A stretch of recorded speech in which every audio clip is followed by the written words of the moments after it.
Request everyone to kindly rise for the national anthem before we begin our evening's program.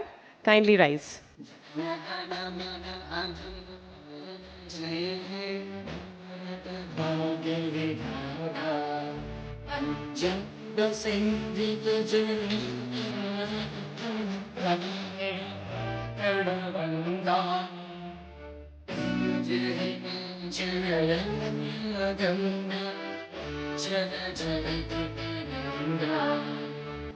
तव शुभ नामे जागे, तव शुभ आशीष मांगे, गाहे तव जय गाथा, जन गण मंगल दायक जय हे बाबा, जय जय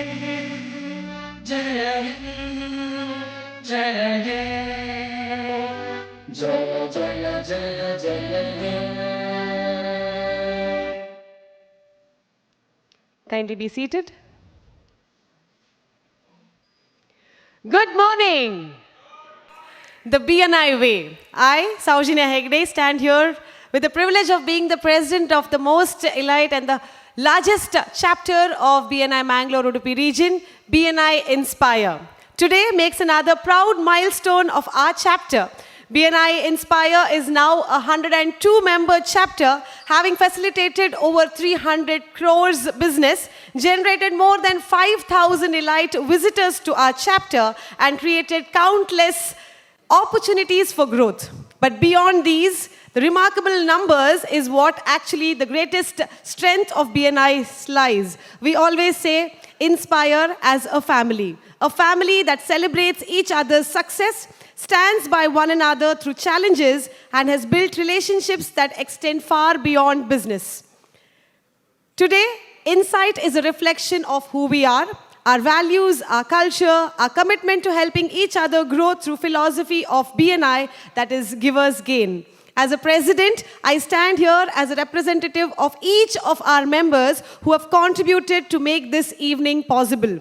I'm confident that today, as we create new relationships, new opportunities, new collaborations, and new impressions, that will definitely add value to each of our professional growth. As we begin Insight, we would like to take a moment to acknowledge and thank our Executive Director, Ganesh Sharma, in his absence for having brought BNI to Mangalore Udupi region. With great pride and excitement, I would like to start off today's evening, Insight 2026 from BNI Inspire. To take God's blessings for any good beginning is auspicious, and now we have the founder president of BNI Inspire, Sunil Dutt Pai, to lead us in prayer. We request Sunil Dutt Pai to kindly...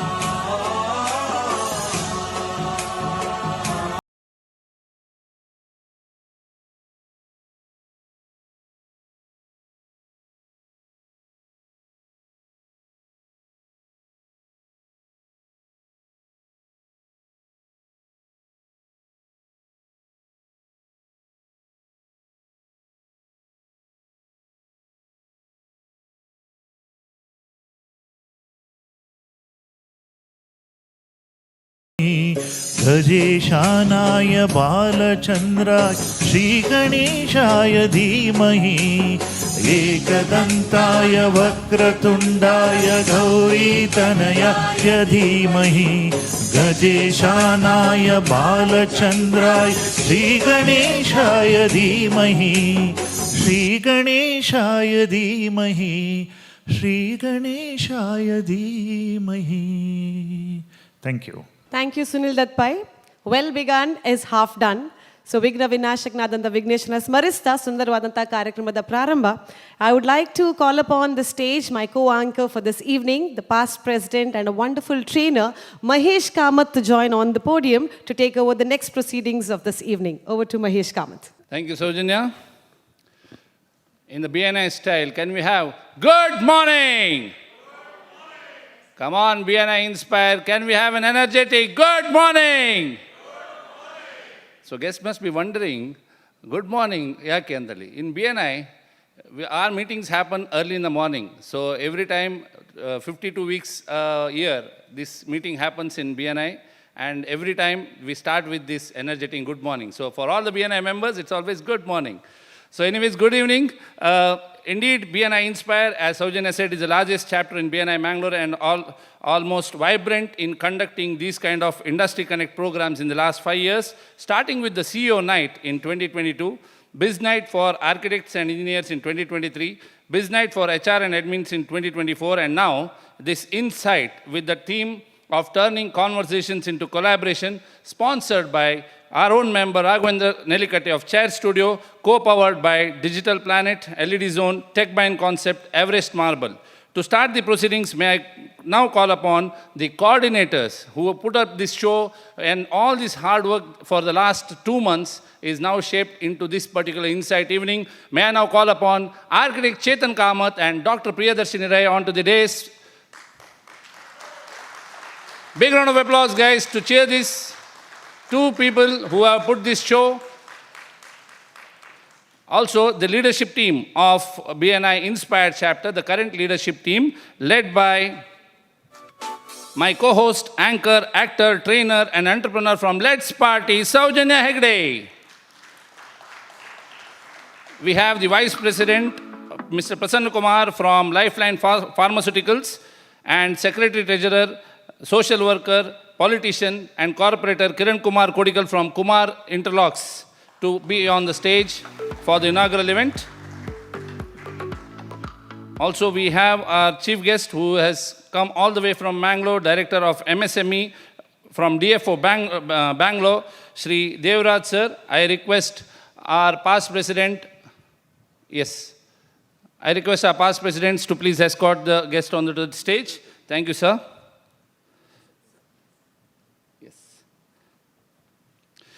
Every memorable event begins with a heartfelt welcome.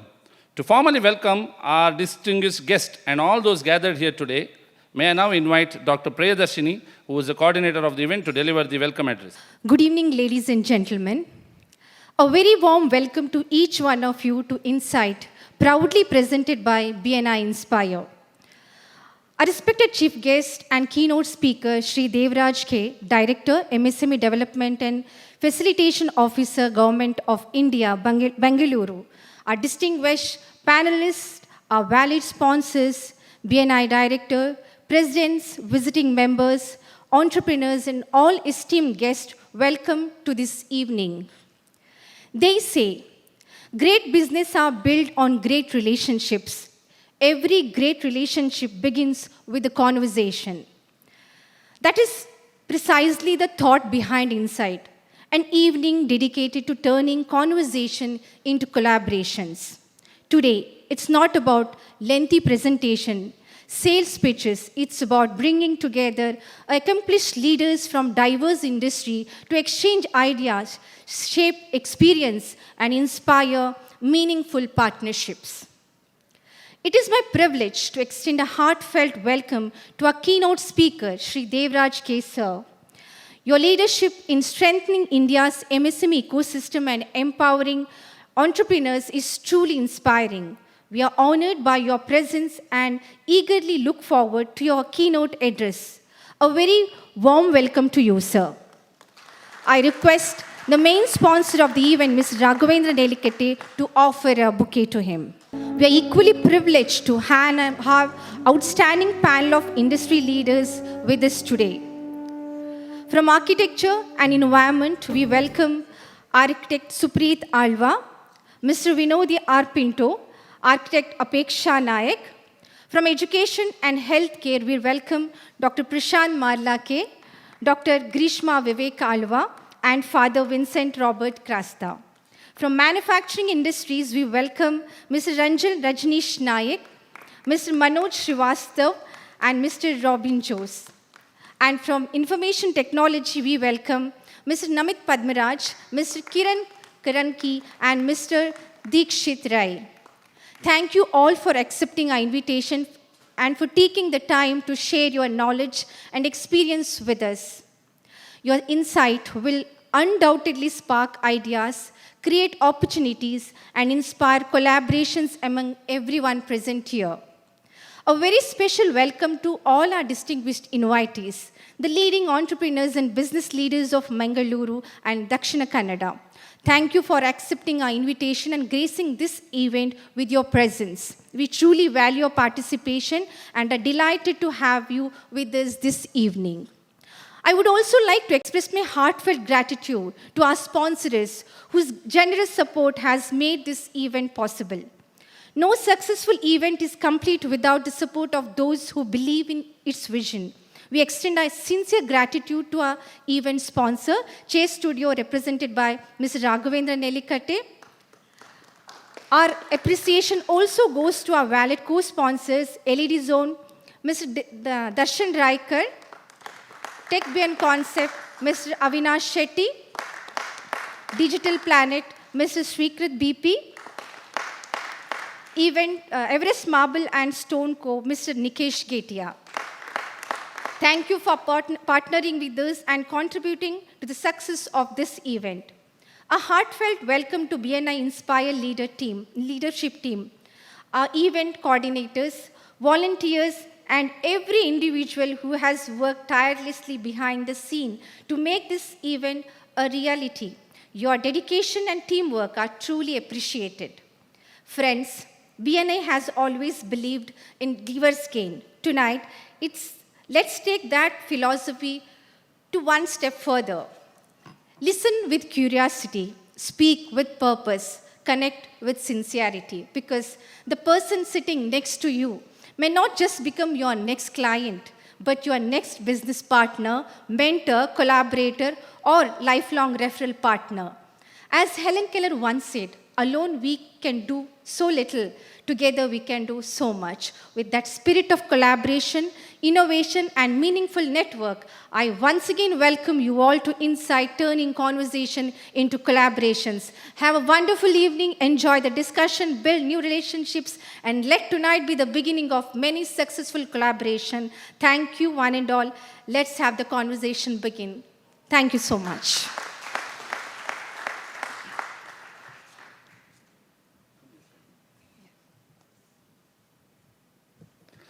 Thank you, Dr. Priya. Ceremonial lamp signifies an auspicious beginning. Let us all now rise and ask, I request all the dignitaries on the dais to light the lamp as a mark, as a symbol of starting this particular event. The lamp symbolizes knowledge or ignorance, hope over despair, and wisdom over darkness. As we light this lamp, let us invoke the blessings of the Almighty for a successful and meaningful event. Ladies and gentlemen, may I request all of you to rise.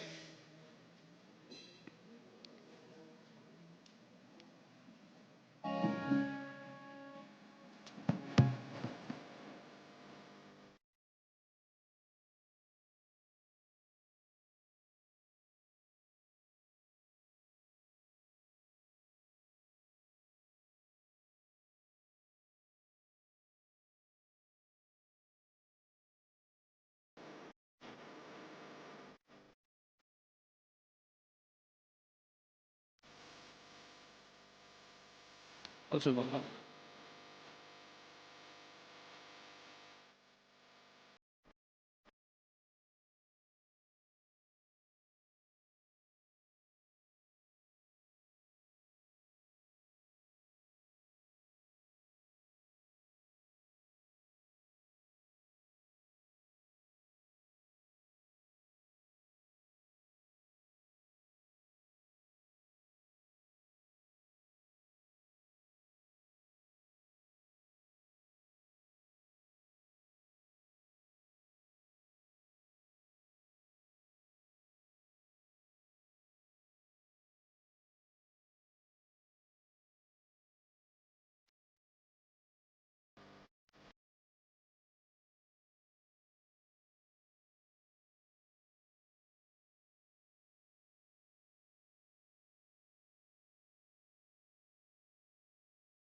After this ceremonious traditional way of inaugurating the event, may I now call upon all the past presidents of BNI Inspired Chapter to please be on the dais for the Let's Party style of inaugurating this Insight event.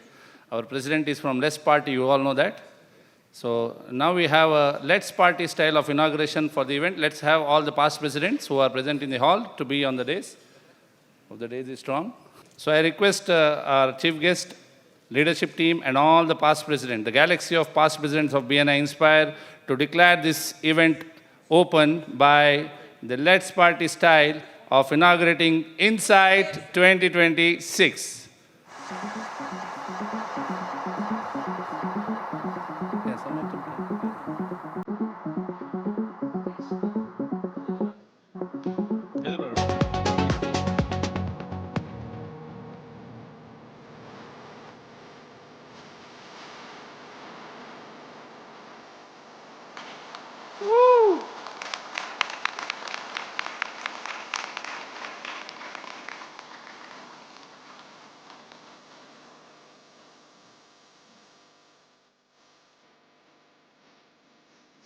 Thank you. These are the leaders who have led BNI Inspire in the last 8 years of its existence, which has helped the chapter to clock more than 350 crores of business in the last 8 years, under the philosophy of givers gain, which has been prescribed by BNI internationally.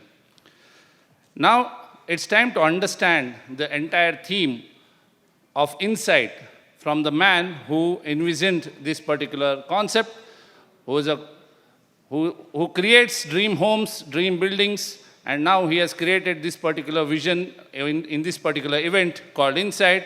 For the theme presentation, may I now call upon the coordinator of this event, Architect Chetan Kamath, onto the dais. Thank you, sir. Thank you, Mahesh. Good evening, distinguished business leaders, guests, sponsors, and my dear BNI members. A very warm welcome to Insight 2026. Let me begin with a very simple question. How many of us have attended network events, collected a pocketful of cards, reached home feeling accomplished, and a week later wonder, now who exactly was that person? Or perhaps who have saved someone's number, maybe as Mahesh Kamath, only to realize few months later, you now have 10 Mahesh Kamaths in your contact. That's networking? No, it just gives us contacts. But collaboration begins when conversation becomes memorable. Memorable enough that you never need to ask who was that person again. Our theme tonight is turning conversations into collaborations. As an architect, people often compliment me on completed buildings and say, what a fantastic building you have designed. I always smile because I know the truth. An architect alone has never completed a building. A great building is a result of an architect's vision, a structural engineer's calculation, an MEP consultant's expertise, a contractor's execution, skilled craftsmen, suppliers, vendors, legal advisors, and many more professionals working towards one common goal. A building is not a monument of one profession, it is celebration of collaboration. Business is no different. Think of a cricket team. If all 11 players were brilliant batsmen, who would bowl? Who would keep wickets?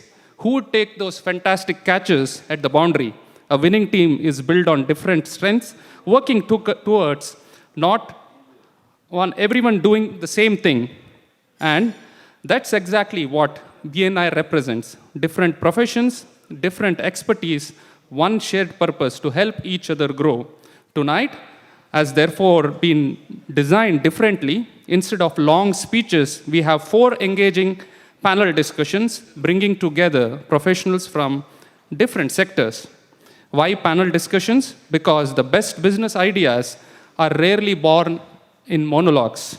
They emerge when different perspectives meet, when one person asks questions another, which another has not considered, when one experience sparks another idea, when a conversation moves beyond what do you do to how can we work together, that's when collaborations begin. So, as you listen to our panelists this evening, I invite you to do 3 simple things. Listen with curiosity, Ask with confidence and connect with a purpose. Because, as Dr. Priya said, your next client may not be sitting on the panel. Your next referral partner may not be even belong to your industry. Your next breakthrough could begin with the person sitting next to you. BNI has always believed in one simple philosophy: givers gain. When we help each other succeed, we create opportunities for ourselves.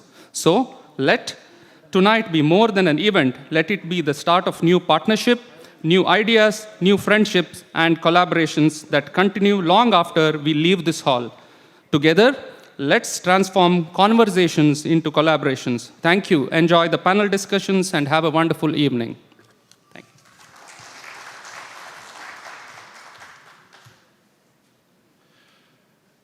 Yes. As organizers of this event, definitely we are thankful to all our sponsors and co-sponsor. The main sponsor of the event, Raghavendra Nellikatti from Chair Studio. And we have 4 co-sponsors, Nikesh Getia from Everest Marbles and Stone Co., Avinash Shetty from TechBind Concepts, Darshan Raikar from D&D Solutions LED Zone, and then we have Swikrit from Digital Planet. To know more about their business, may I now call upon the co-sponsor, Everest Marbles, for a presentation of his business to showcase his products. And in a short presentation, I request Everest Marble and Stone Co. Nikesh Getia on the stage, please. Thank you. Good evening, members and visitors. I'm Nikesh Getia, representing Everest Marbles and Stone Co. If you're looking around Mangalore's right now, the city skyline is rapidly transforming with luxurious high-rises, commercial hubs, and premium residential villas. But behind every magnificent structure is a foundation of true quality and premium design. I am Nikesh Getia, representing Everest Marbles and Stone Co., a premium landmark for luxury natural stone since 1990. For over 34 years, we have the silent engineer providing premium imported granite and Italian marble onyx, and we are a Kalinga stone distributor across coastal Karnataka. We have 2 outlets, one is in Kottara and other is in Hosabettu. We are managed to have over 100 plus natural stone and artificial stone colors and surfaces in stock. Tonight, over the next 3 minutes, I'm going to show you where we have done 1 lakh plus residential client building engineers and rely on us. So I'm going to show you my presentation now.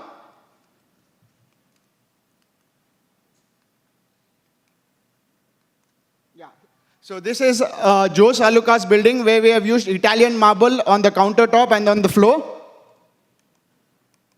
This is our member SL Shade. We have done the wall cladding of sandstone on their facade and we have used Italian marble on the flooring and the countertops. This is a recent project where we have done, this is a KMC hospital where we have used engineered marble for flooring and on the walls. This is another hospital, this is a Bhatkal nursing home where we have done in Bhatkal. We have used the same engineered marble around the place. They have used for the lift cladding also.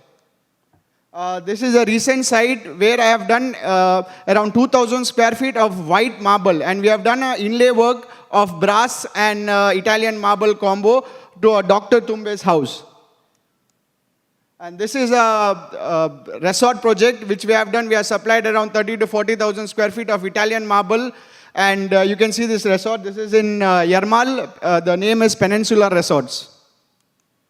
This is the work what we have done. The layer also is ours and he has done the inlay work also. And this is one of the projects recommended by architect Chetan Kamath.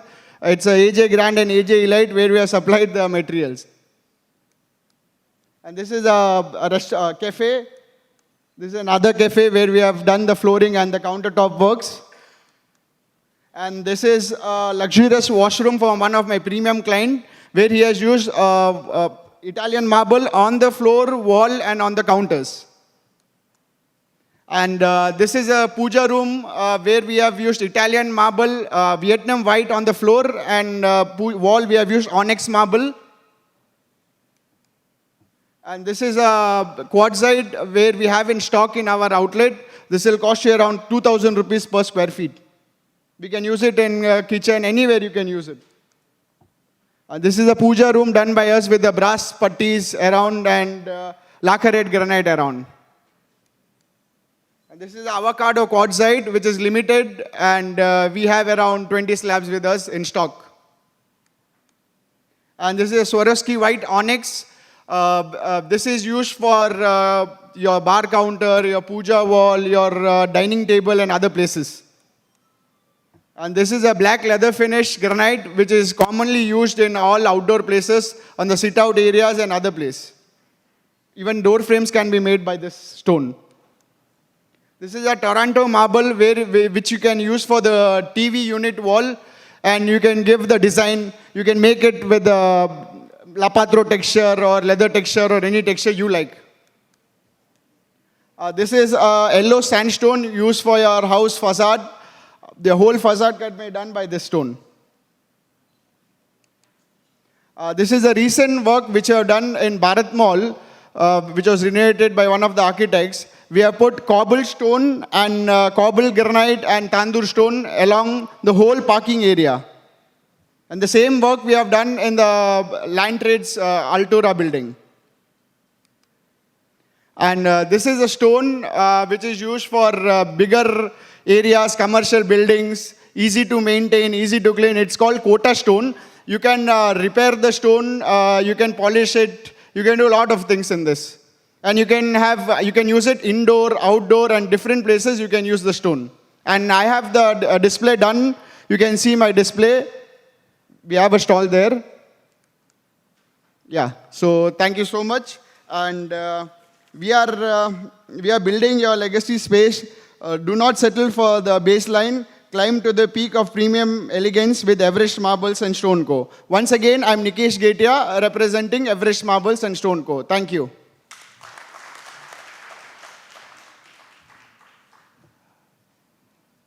Perfect time may finish here, Nikesh bhai. Thank you so much. So now we move to the most awaited moment, the panel discussion. The first panel discussion. Mangalore has long been recognized as one of Karnataka's most important industrial and manufacturing hubs. From petrochemicals, fertilizers, and refineries to cashew processing, seafood export, tiles, coffee, and engineering industries. Our city, built on strong industrial foundation, the presence of New Mangalore Port, an international airport, and excellent education institutions, and skilled workforce gives Mangalore a distinctive competitive advantage. However, the future of manufacture is evolving rapidly. Industries today are moving towards automation, industry, artificial intelligence, robotics, renewable energy, electric mobility, and sustainable manufacturing. Businesses that embrace digital transformation, reduce their carbon footprint, and invest in innovation will lead the next phase of the growth. Looking ahead, Mangalore has an immense potential to build a hub of advanced manufacturing, food processing, green energy, maritime industry, medical devices, and electronic assembly that is going to come up in the industrial segment.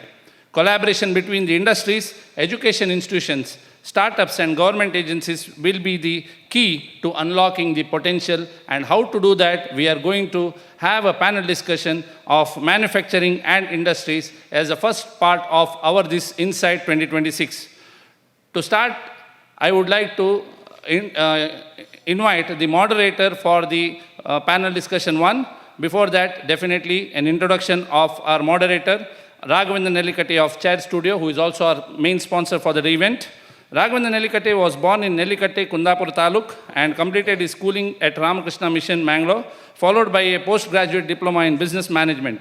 A passionate sales professional, he has begun his career with PepsiCo and went on to build over 12 years of corporate experience with leading brands including PepsiCo, Kodak, Tata, and Samsung.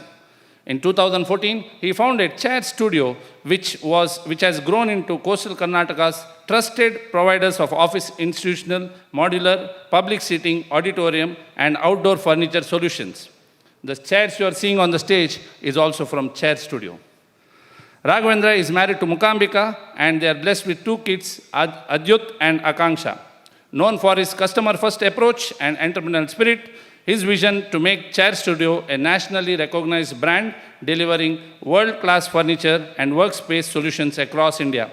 As a BNI Inspire member of 7.5 years, he has been the past president of the chapter and has given more than 8 crores 24 lakhs 32,600 crores of business to the members through 890 referrals and has invited 80 visitors to the chapter meeting. Join your hands to welcome moderator for manufacturing industry panel discussion, Mr. Raghavendra Nelikatte, who is also the main sponsor for Insight 2026. Over to you, Raghu. Thank you, Mahesh. I know it was nice to hear my brief introduction. Thank you. Well, good morning. Yes. Good evening, everyone, and warm welcome to Insight. As Mahesh said, manufacturing has always been one of the strongest pillars of Mangalore's economy. From port-based industries, chemicals, vibrant MSME, our city has constantly demonstrated entrepreneurial strength. Today we have 3 distinguished industry leaders to discuss how Mangalore can become an even stronger manufacturing destination. With us, we have Mr. Ranjal Rajneesh Nayak, the Director of Konkan Specialty Polyproduct Private Limited, bringing nearly 4 decades of experience in manufacturing, strategy, finance, marketing, and organization development. A chemical engineering graduate from Manipal Institute of Technology, he was founding member of Conspec, Konkan Specialty Polyproducts, has played a pivotal role in building into a respected multi-product, multi-location manufacturing enterprise. Known for his leadership in sustainable polymer solutions, Mr. Nayak has driven innovations in biodegradable, compostable, and specialty polymer material, taking companies' expertise to national and international market. Can we have a big round of applause to Mr. Ranjal Rajneesh Nayak? I request Mr. Avinash Shetty to escort Mr. Ranjal Rajneesh Nayak to the stage. At the same time, I request Mr. Santosh Shetty to welcome Mr. Ranjal Rajneesh Nayak with the flower bouquet.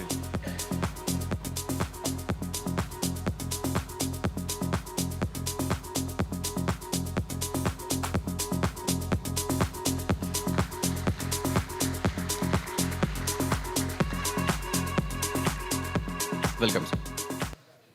And we have one more established, the person who's behind vegetable and edible oil industry, processing industry for more than 40 years, Mr. Manoj Srivastava, sir.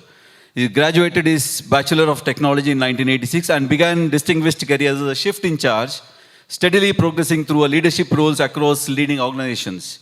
Throughout his career, he has worked across multiple states in India as well internationally, gaining extensive exposure to large-scale manufacturing operations, plant management, and operational excellence. Prior joining to Patanjali Foods Limited, he served Adani Wilmar Limited for 14 years as a unit head, successfully leading operations at multiple manufacturing facilities. Ladies and gentlemen, please give him a big round of applause. I request Mr. Charan Alwa to escort Mr. Manoj Srivastava, sir, and I request Mr. Sukumar, sir, to welcome Manoj Srivastava, sir, with the floral bouquet.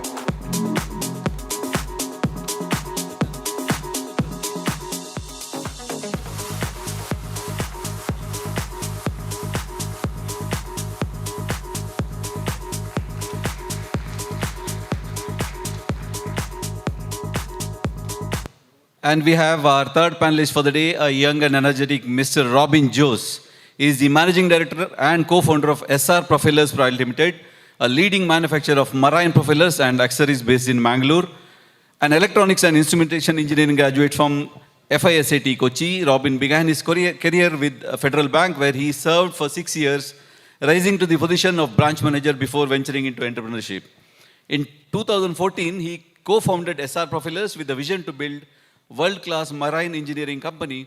Today, the company is one of the India's leading marine propeller manufacturers, supplying customers across India and exporting to several countries. Robin has also made a significant contribution to industry development, having served as a joint secretary of Canara Industrial Association and been a part of Strive, the skill development initiative, and currently serving as co-convener of MSME panel CII Mangalore chapter. Ladies and gentlemen, please give a big round of applause to Mr. Robin Jose. I request Mr. Avinish Shetty to welcome. Please. And I request Mr. Ankit Karkera to come forward and give a floral bouquet to Mr. Robin Jose.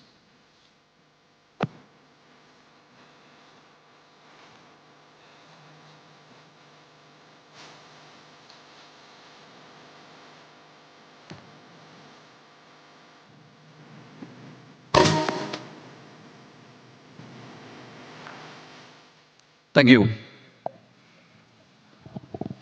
Actually has been known for the cashew and port-based industries.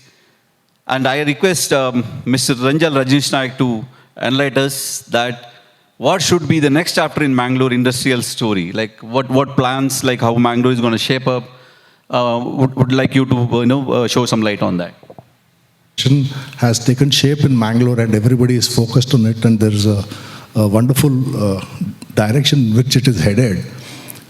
The natural outcome of this would be in manufacturing would be, my personal opinion would be electronic system design and manufacturing, which should be one manufacturing area which can take off because there's already a momentum that is going on from the digital economy mission, and manufacturing, if this can take on, it would be, I think, the next requirement which can come up in Mangalore. This is my opinion. Thank you. Okay. So,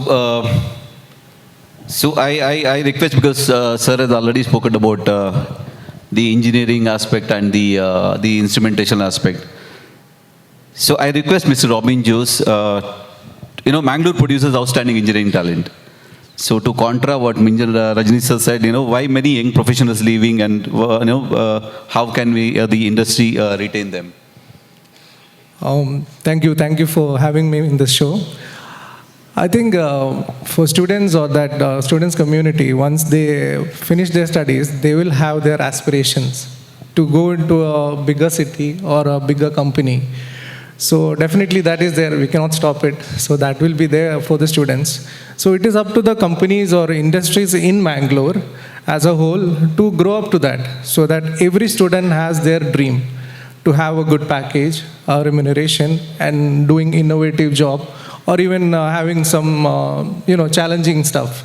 So if Mangalore is able to cope up to that, if the industries are ready to offer them, whether if they are ready to have their dream in their own city, I think definitely they'll stay here. So I think we can't blame the students community for that.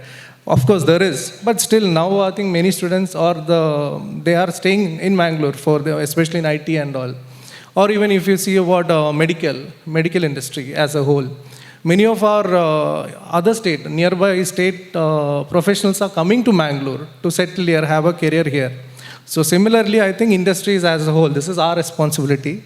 We should offer them that standard, how they expect it. So it is a win-win situation for both. Okay. Yes, I mean, to add on to that, you've been in this, you've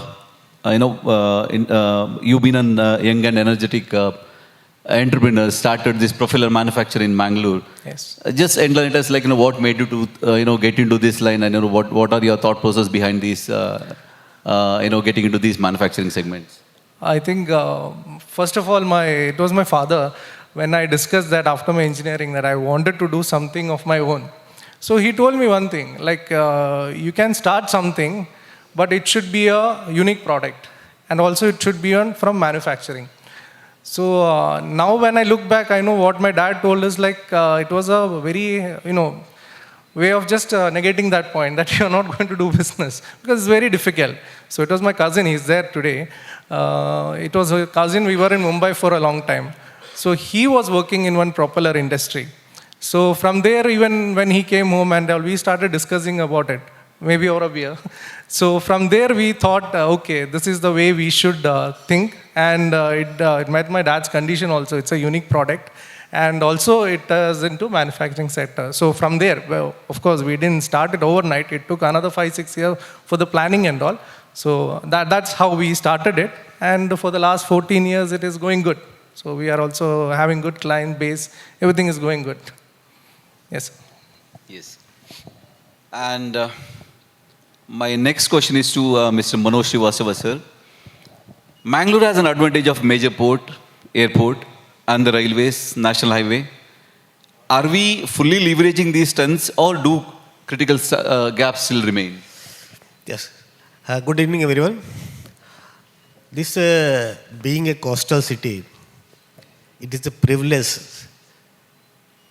to have the raw material and any other things from the international market, and moreover, to sell your product and transport through the coastal. This is very good facilities here. But as we are in the food industry, I am in the refinery, vegetable oil refinery. We are producing around 40%. Sorry, myself and Adani Wilmar, they are producing 40% of the oil consumed in Karnataka. But problem is through road transportation, because network for this is road transportation. We are not able to transport our whole product to entire Karnataka and Kerala, because in Karnataka raw material is coming by the ship, but all the product is not going back by ship. So this has to be transported. Transportation is available for here to outside, but outside material is coming very less. So piling this freight of the transportation is a problem. We are facing too much problem for transportation of our product to entire Karnataka and Kerala. So that is the main problem here. So you mean to say the critical gaps are still, Yes. is a concern for Yeah, the growth of industrial growth of Mangalore? We are not able to utilize our full capacity. Okay. Yeah. Right. And sir, if I could ask you, how can MSMEs and the large industries collaborate to create a stronger manufacturing ecosystem in coastal Karnataka? Currently, see, coastal Karnataka does have large industries. That's a given. There are large industries. At the same time, you have a lot of MSMEs also prevalent in coastal Karnataka.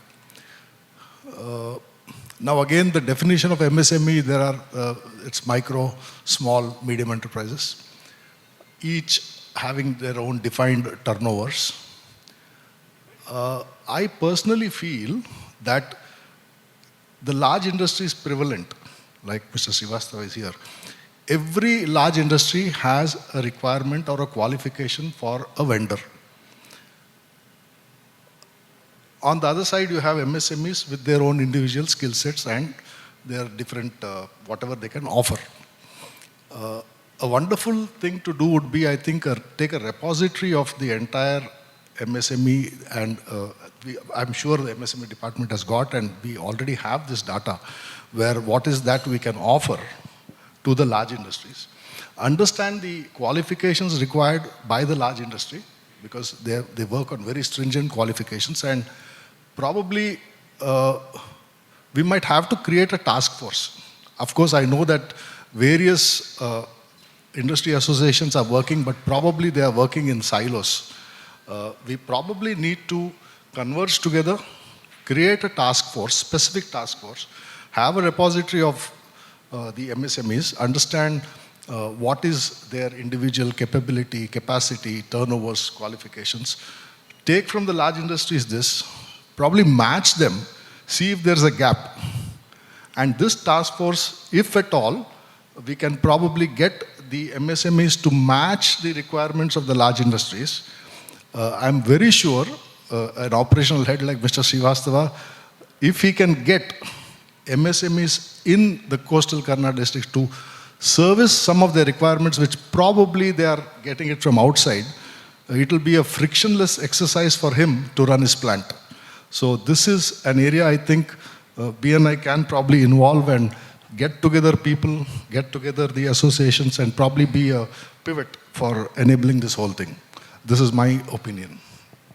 Yes, I mean, as you rightly said, instead of working individually, divide your, target business into, or your concern into 3 different or 4 different organizations. You collaborate together and, go towards a single goal is what you mean to say, right, sir? Yes. That was, it's really a valid point which sir has mentioned. And to Mr. Robin Jose, should Mangalore become a product design and innovation hub in addition to being a manufacturing hub? I think for any industry to survive for the next 10, 15 years, I think that definitely there should be innovation in their whatever product they are doing it. There should be innovation in that. R&D should be involved. Now, being said that, we are also just very basic in doing our R&D. It's not very easy for MSME also. We started as a micro, now we have just been small, aiming for being next segment, which is so what we feel is that R&D should be should be there in any MSME in order to sustain that growth. So because our product, our thing, if it is there, we have our advantage, be it in margin, our brand value, everything matters. So comparing to those ancillary industries who serve those bigger industries, they have their limitation in that aspect, I think. Because, it all depends on how this parent industry works. Definitely, as our economy is booming, there's no doubt about it, all industries will be working, but there will be more external factors they are based on.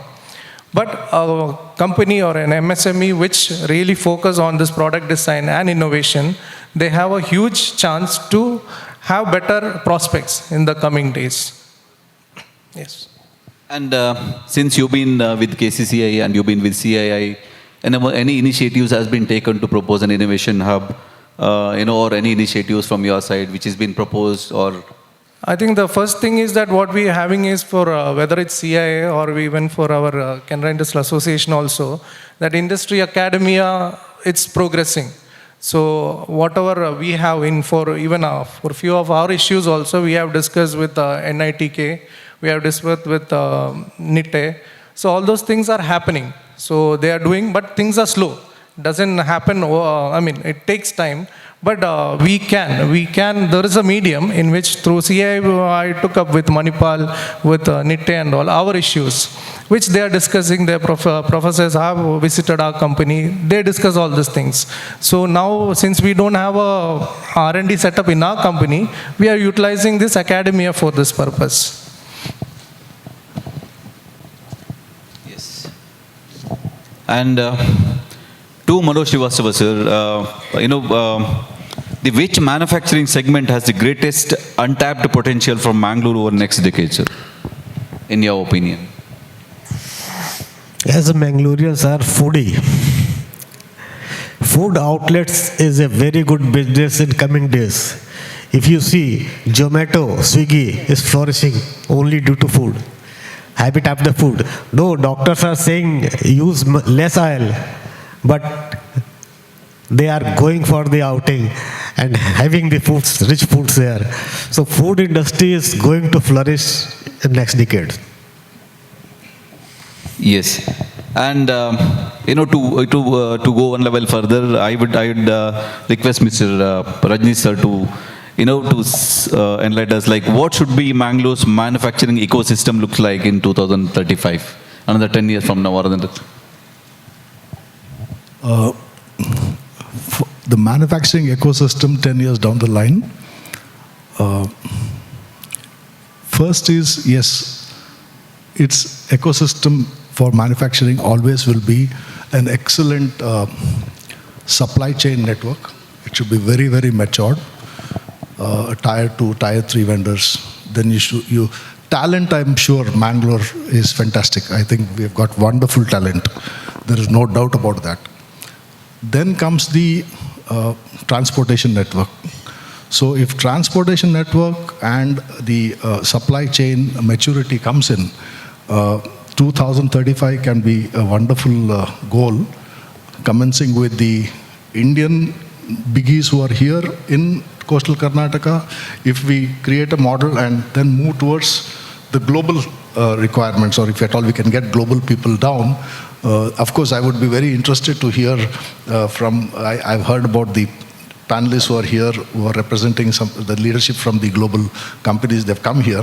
So I would, of course, like to hear their views also. But yes, 2035 can be a wonderful thing if we go stepwise and consolidate and create this infrastructure. And that's very, very critical for any global leadership to take a decision by 2035.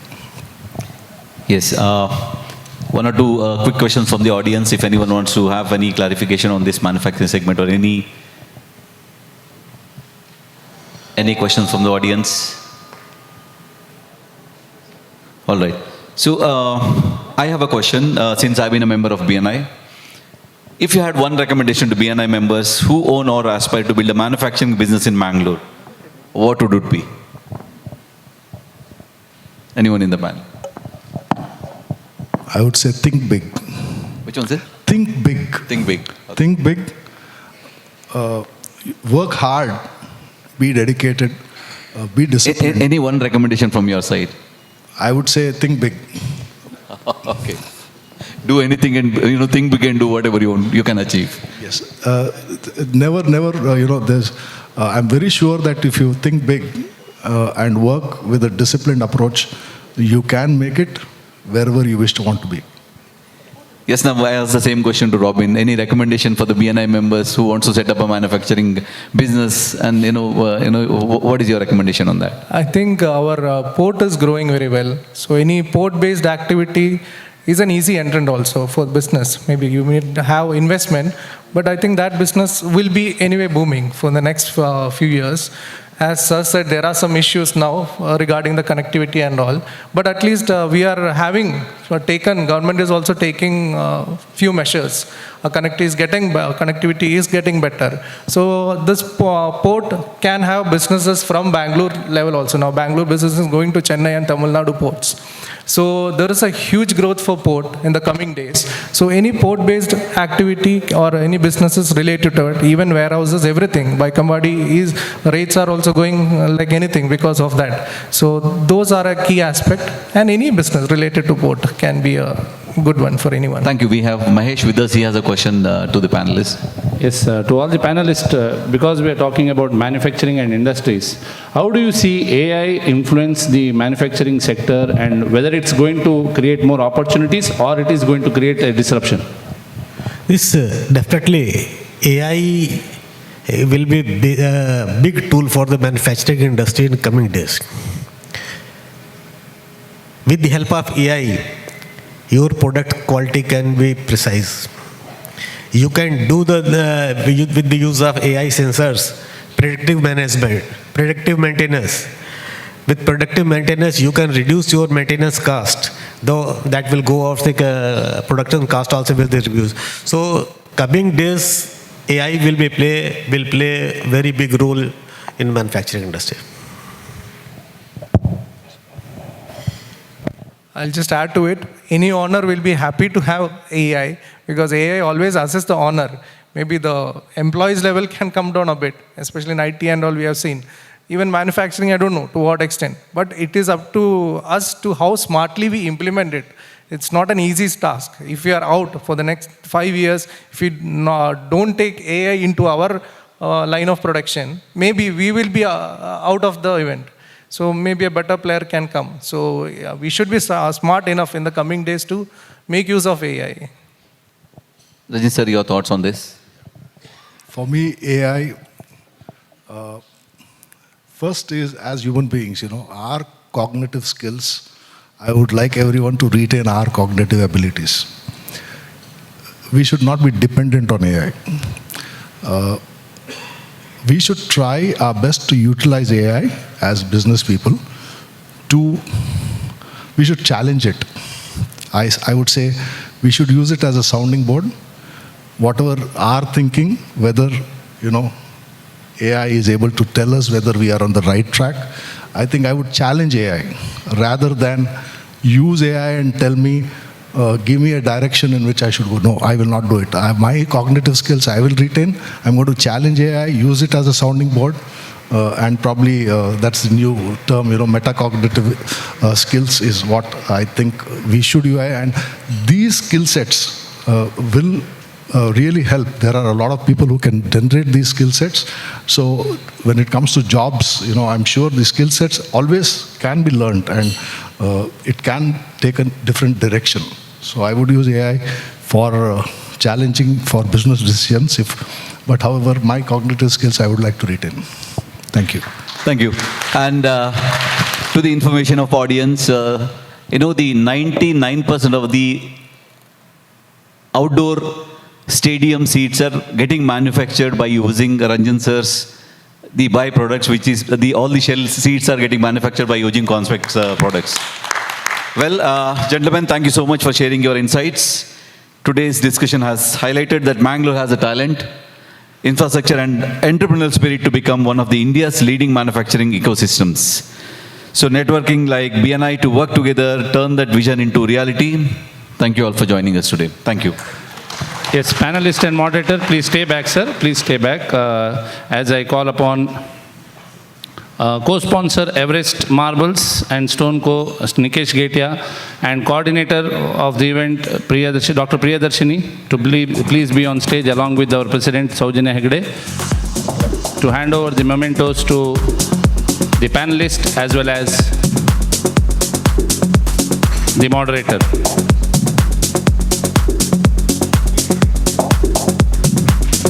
Meanwhile, I request the panelist of panel discussion 2 to please be ready, moderator and panelist form. At the same time, next we have the 30-second speech in the order. I request members to please be ready. Dr. Jyoti Jagdish, Mahesh Kamath, Charan Alwa, Mohan Raj and Saujanya Hegde. Please be ready for your 30-second speech.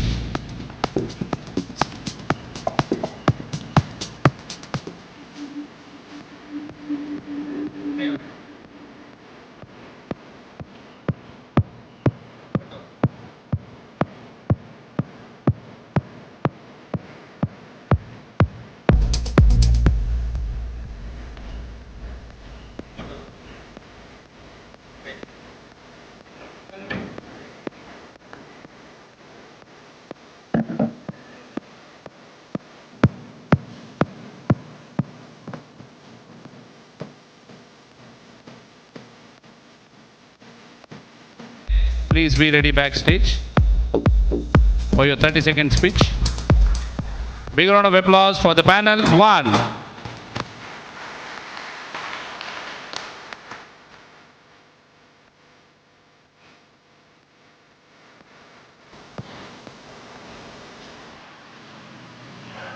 Dr. Jyoti Jagdish, Mahesh Kamath, Charan Alwa, Mohan Raj and Saujanya Hegde. Are you ready? Yes. Ladies and gentlemen, now some of our members are going to present their 30-second speech where, in BNI, what one learns is presenting your business is within 30 seconds. So let us see how the members are going to present their business within 30 seconds, starting with Dr. Jyoti Jagdish. Next panel is going to be health and education. Yeah, no. Yeah.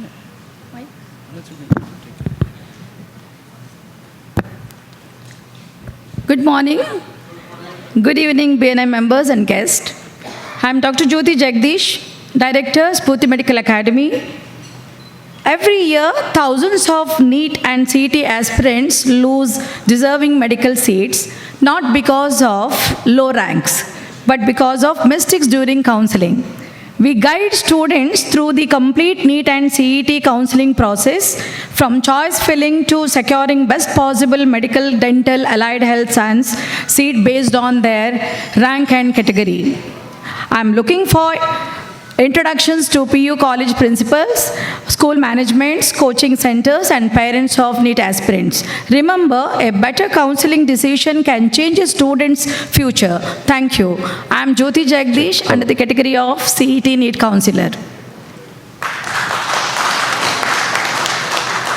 Mahesh Kamath, Mahesh Engineering Corporation, civil contractors with 20 years plus experience in serving clients like SBI, RBI, Canara Bank, Union Bank, KMF, United Breweries and Canara Group of Institutions. We do new construction projects, repairs and renovation of residential, commercial, institutional and industrial buildings.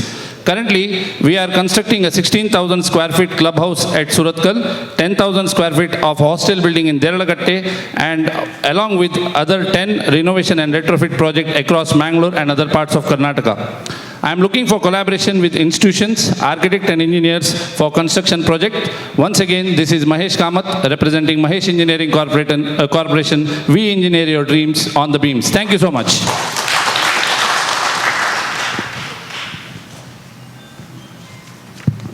Good evening. I am Charan Alva representing Alva's Play and Fitness Mangalore. We are the manufacturer of premium quality playground equipment in Mangalore. We specially design swings, slides, climbers, multiplay system and more. Built for coastal weather marine grade coatings for superior rust protection and durability. Perfect for schools, apartments, parks and resorts. We are ISO certified. Let's connect if you need reliable play equipment. For factory visit, welcome at our factory ARD. I am happy to share that we have done projects for Alva's Education Foundation, NJ Builders, AJ Hospital and Research Center. Thank you.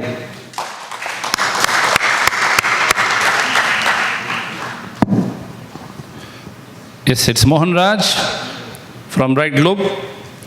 Good evening, everyone. My name is Mohan Raj from Bright Globe Private Limited. We are into manpower outsourcing, recruitment, and statutory compliance like PF, ESI registration and monthly filing, and payroll management as per labor law, and security services. Our branches in Bangalore, Hubli, and Manipal. Currently, we have 950 plus employees. I would like to share a new PF scheme where we did the HR auditing for Bindu Jira across their operation in India. Throughout this auditing, they successfully secured 33 lakhs rupees in this particular auditing, and entire 4 years they will get almost 2.5 crores of PF benefit. And please connect me to IT companies. Thank you once again, Mohan Raj.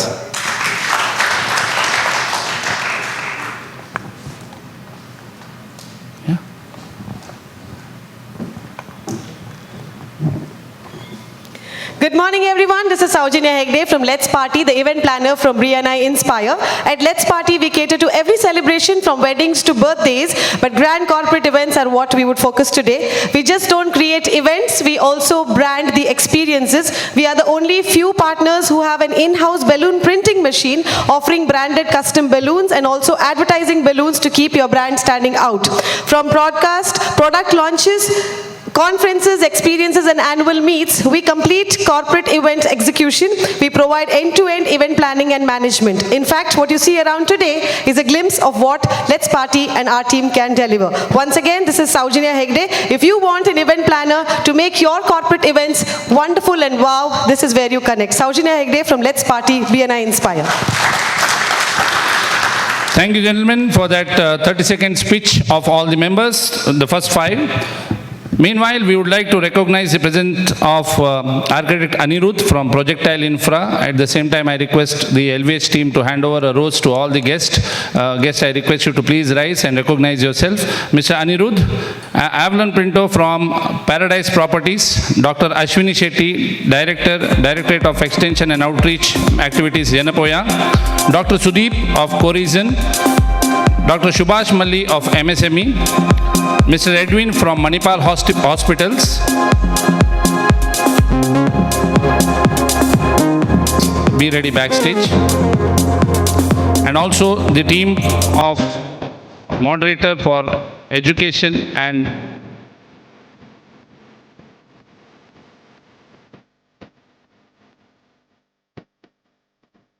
next panel discussion will be education and healthcare. Also, I recognize the presence of Mr. Edwin of Manipal Hospitals, Mr. Vinod, CEO of WorkWork, Mr. Sharom of SR Propellers Private Limited, Mr. Jackson Anthony of Bix Bytes, and Engineer Suresh Pai sir of Nayak Pai Associates.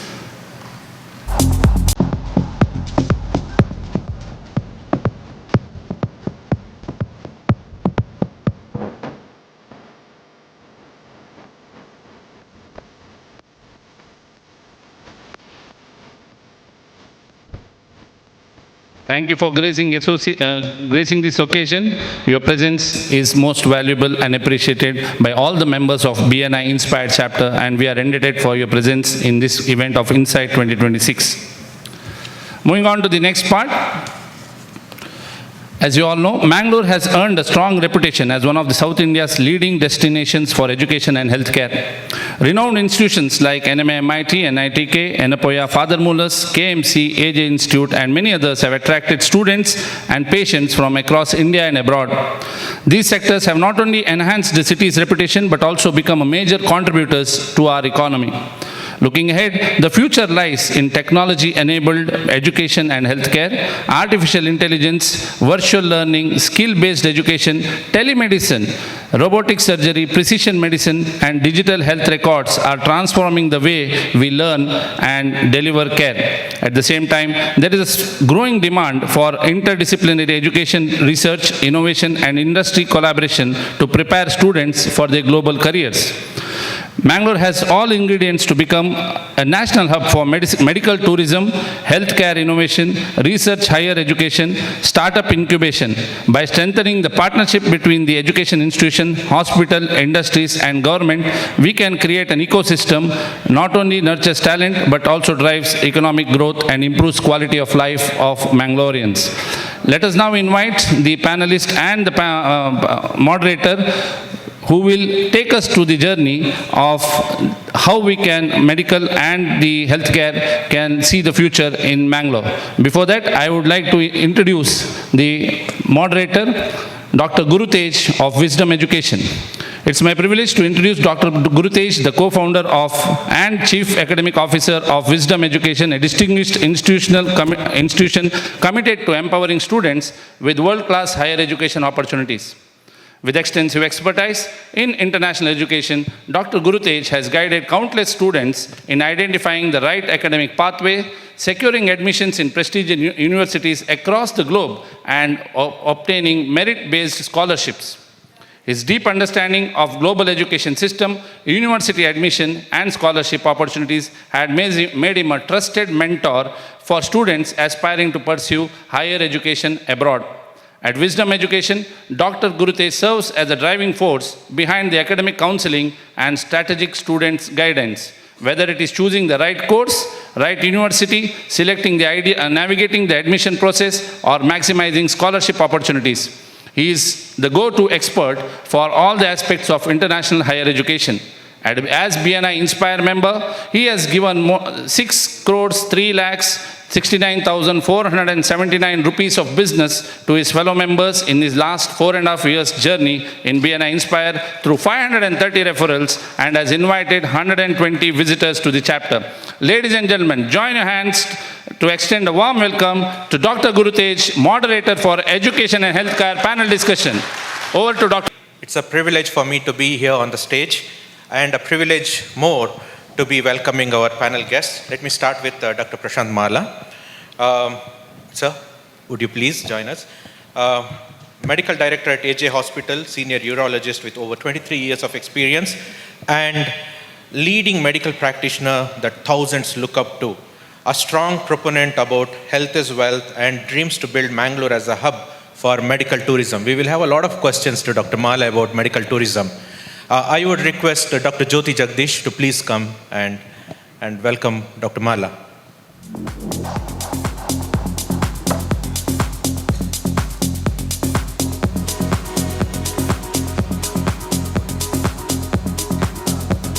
Yes, I would like to also welcome Dr. Grishma Alva, Miss Aarti Rao, please.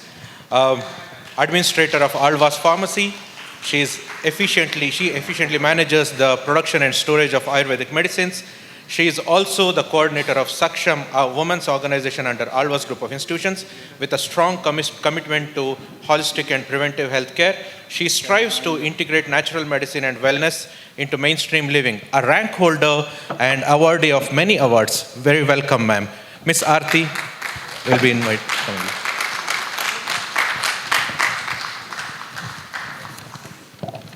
I also have Reverend Father Vincent Krasta. Mohan Raj sir, may I ask you to please. Father Krasta is a well-known and revered personality in education circles. His passion for student empowerment, growth in schooling education and integrating modern global practices into education is appreciated by the fraternity. Father Krasta is the Secretary of Catholic Educational Society of Udupi, also called as SESU. Under his umbrella, 56 institutions are thriving. He also serves as director of Anugraha Pastoral Center in Udupi. Thank you, Father, for joining here. Mohan, sir.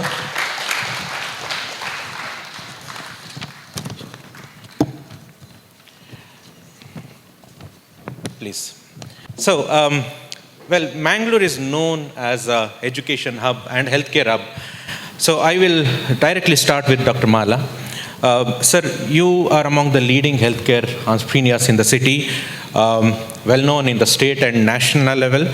Please share one positive experience of yours as an entrepreneur which etched into your mind that you felt good as an entrepreneur.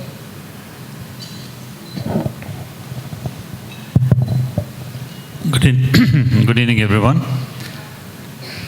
Traditionally, Mangalore had been the healthcare hub ever since probably my teacher's days. You know, everyone from the northern Malabar and neighboring districts, people used to come to Mangalore because our seniors had created that niche segment, and they trust the doctors of the Mangalore. So that's the reason why the people from around Mangalore city, they keep coming. So that's become a habit now. And ever since then we had a first deemed university or a private medical college which was started in Manipal. Since then, I think nowhere in the world, in a short, the square feet area, we have 9 medical colleges. I think two more have added now. Yes. So the 9 medical colleges in a square kilometer area, I don't think the density of medical colleges, nowhere in the world we have so many Amazing. Medical schools. At the same time, the number of beds versus the population ratio and the doctor versus the population ratio, also Mangalore has been the highest. So thanks to our teachers, seniors, because of them, Mangalore still, are the trustworthy place for the patients. Right, very right. Nowhere in the world. Right. So, moving to another doctor of different kind, Dr. Alva, you are a very strong, wellness expert, and you come from a group of institutions which is known for its ethics, values, and responsibility. Please share us about your work in the area of wellness. First of all, it is a great opportunity for me to share a stage with all of you, Marla sir and Father Krasta, and all of you wonderful people. So I would like to thank Priyadarshini ma'am and Raghav sir for this opportunity. Moving forward, I do carry a huge legacy because of my father-in-law, Dr. Mohan Alva. But it is, I want to protect what he has built and grow what he has built. Rather not carry, basically I don't want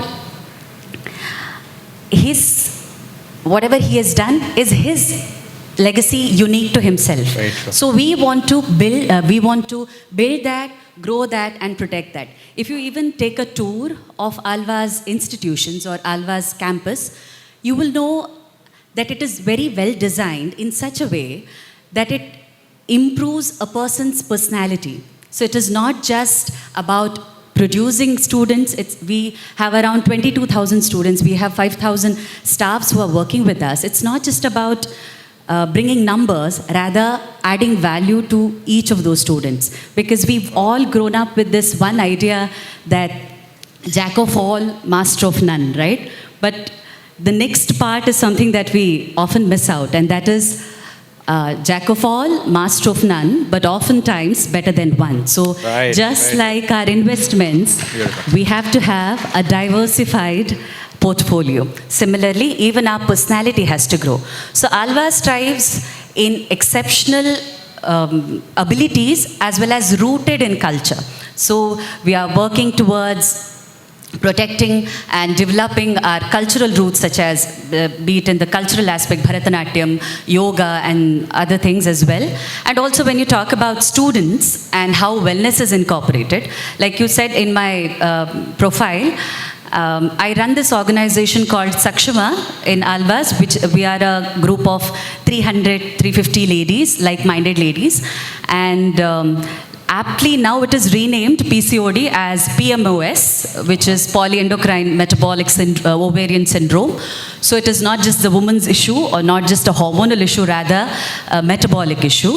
So something through naturopathy or dietetics, what we believe in is seed therapy or seed cycling works very well with hormonal changes and hormonal balance.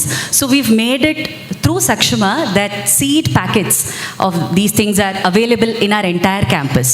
And we also have yoga and pranayama as our regular curricular activity of all students, be it children of, we have students from preschool to hopefully next medical MBBS students as well. So all of them, it's a curricula. Amazing, amazing. Wow, okay. Father Krasta, my wife said, don't you do this, but let me start with that. Happy birthday to you. We'll not ask your age. We'll get to the stage where we have seen, honestly, we have seen a lot of your work, especially with the rural kids.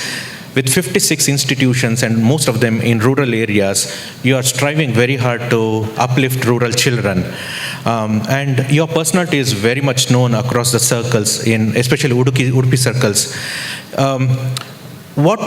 How do you think you got into this? And how is your combination of spirituality and education working? First of all, I thank you everyone, especially the organizers, and in a special way, Dr. Guru Tej, for inviting me for this August to stand before you all. I'm very happy to see Dr. Marla here. He was also our student. He only told me he's a PG student of Father Mulla's Medical College. So, undivided Dakshina Kannada. And 2012, it was divided, our diocese divided. 2009, the district divided, Mangalore and Udupi. So, as district diocese divided in 2012, I served in Mangalore diocese for 10 years. Then I came to Udupi diocese, served in a church near Karkar. After that, our superiors, it is not my wish that I should come into the education. What our superior says, out of obedience, I have to listen and come to where he places, there we have to go. So I came to this education field in 2019. And there was a bifurcation, some changing of management of schools. So, you know, where there is a church, there is a school. Whether it is a Kannada medium, English medium, ICSE, CBSE or whatever, okay? So, it is said Dakshina Kannada and Udupi is called Buddhivantara Nadu, isn't it? Yes. And I feel and I am proud that our Catholic community has given a very good contribution to the education to become this Udupi and Mangalore as a Buddhivantar Nadu, intellectuals, this place. So, as you said, Guru, it is my superior's order that I should come into this one. We have in Udupi, total Mangalore Udupi, there are 172 educational institutions. In Udupi itself, 56, which includes the Kannada mediums, English medium, then ICSE board schools, then CBSE board school, from KG to PG, then industrial training centers also we have. So, our main focus is not a business. Our main focus is not to make money. If we have that thinking, we could have grown now, yes. But our main focus is to give value-based education to the economically backward students, the stakeholders. So our schools are there in all village areas, and we are striving to give quality education to these students. And you know, now education has become a business. and all are running and running one after the competition we can see. So we are not in that race. But we are giving the education to the least in the society. That has given a lot of comfort, lot of satisfaction, because our Bible values, the Jesus values are matching. If we go in business line, surely it will clash us. The tragedy is that in present age, many schools especially the Kannada medium schools, we are closing down one by one because of, there are so many problems. So the next question you have said, the spirituality and how you compare. Spirituality is especially a personal aspect. See, how I spiritually strong, that depends on me. How I relate to my divine, that is my work.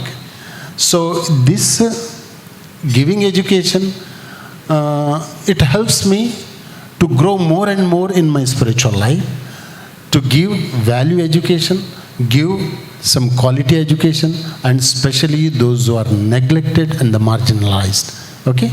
Yeah, that was my main agenda or the motto, to give. Yes, even Dr. Alva, her father-in-law, Mohan Alva, is a good friend of mine, and he also studied in our institution online. Okay, in Aloysius, isn't it? Yes, he speaks Konkani also, with me also. Okay, so this is the thing. So we are going on.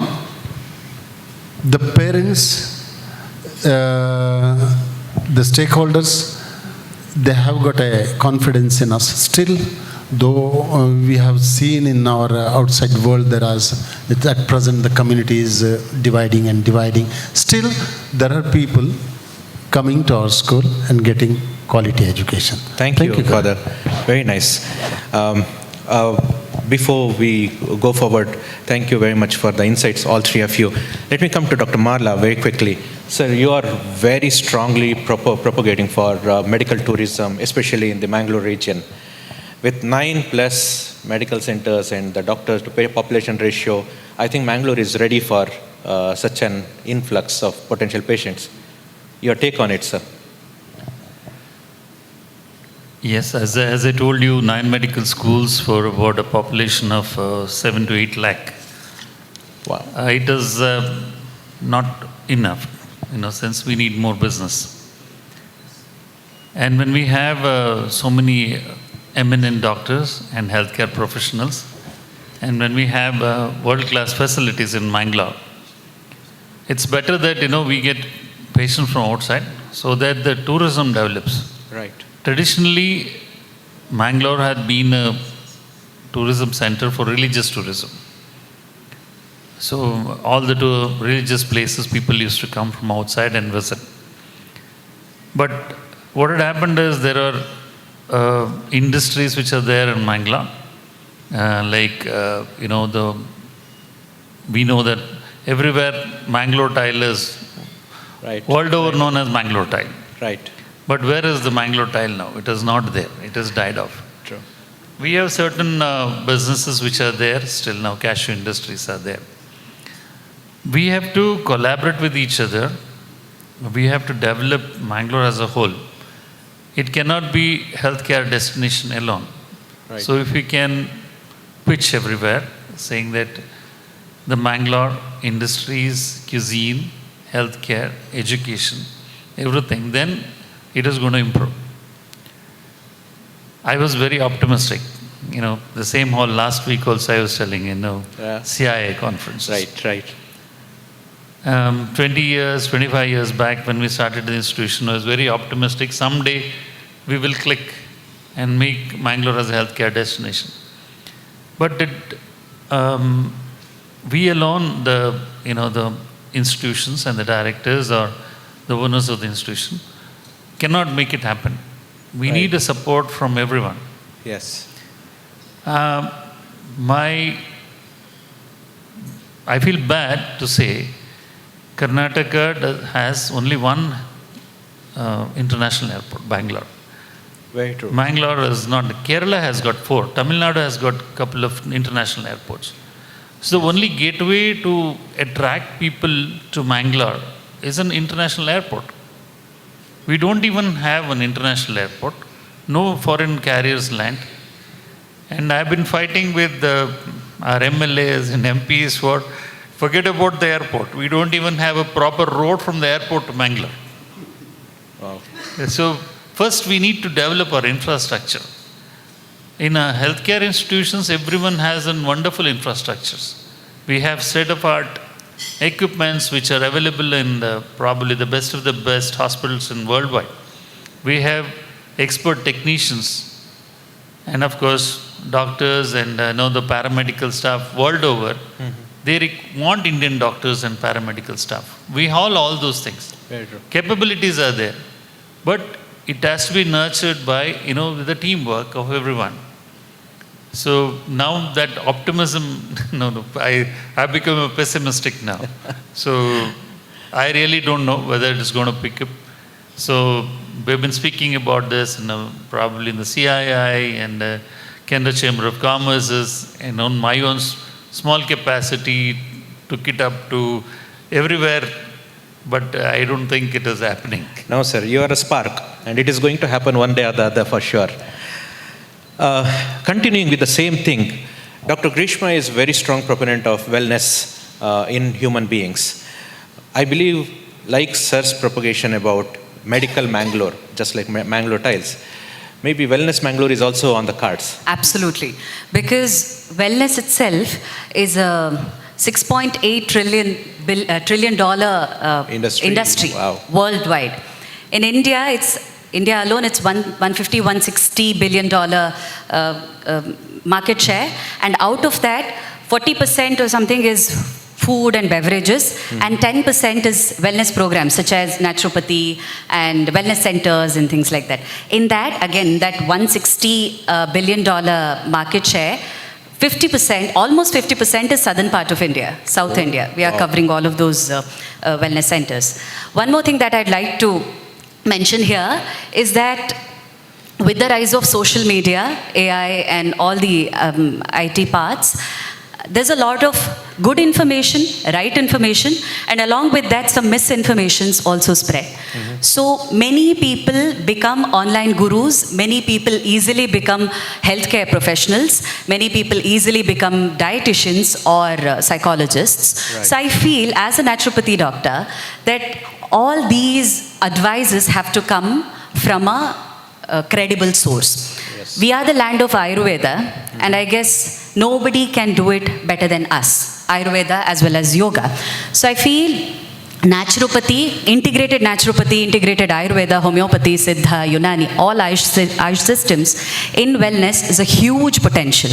I'm talking in front of an allopathy physician, but in another few years, wellness will become mainstream, even as a healthcare aspect, because the goal is not to treat more diseases, rather create more healthy individuals. Very true. So I'd Very like true. to... No, you are very right. You are working on the offense side and sir is working on the defense side. There is always collaboration, sir. At the bottom we compete and on the top part we collaborate. Very true. So we have to have integrative approach. So we are really running out of time. I had a lot of questions, I'm very sorry. But I think it's time we ask for the audience to please have, if you have any questions.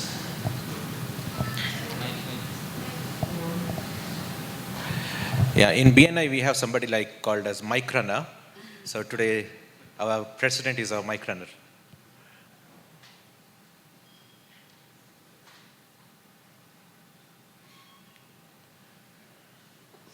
Okay, I have a question to Mr. Father Krasa, sir. Sustainability is become increasingly important.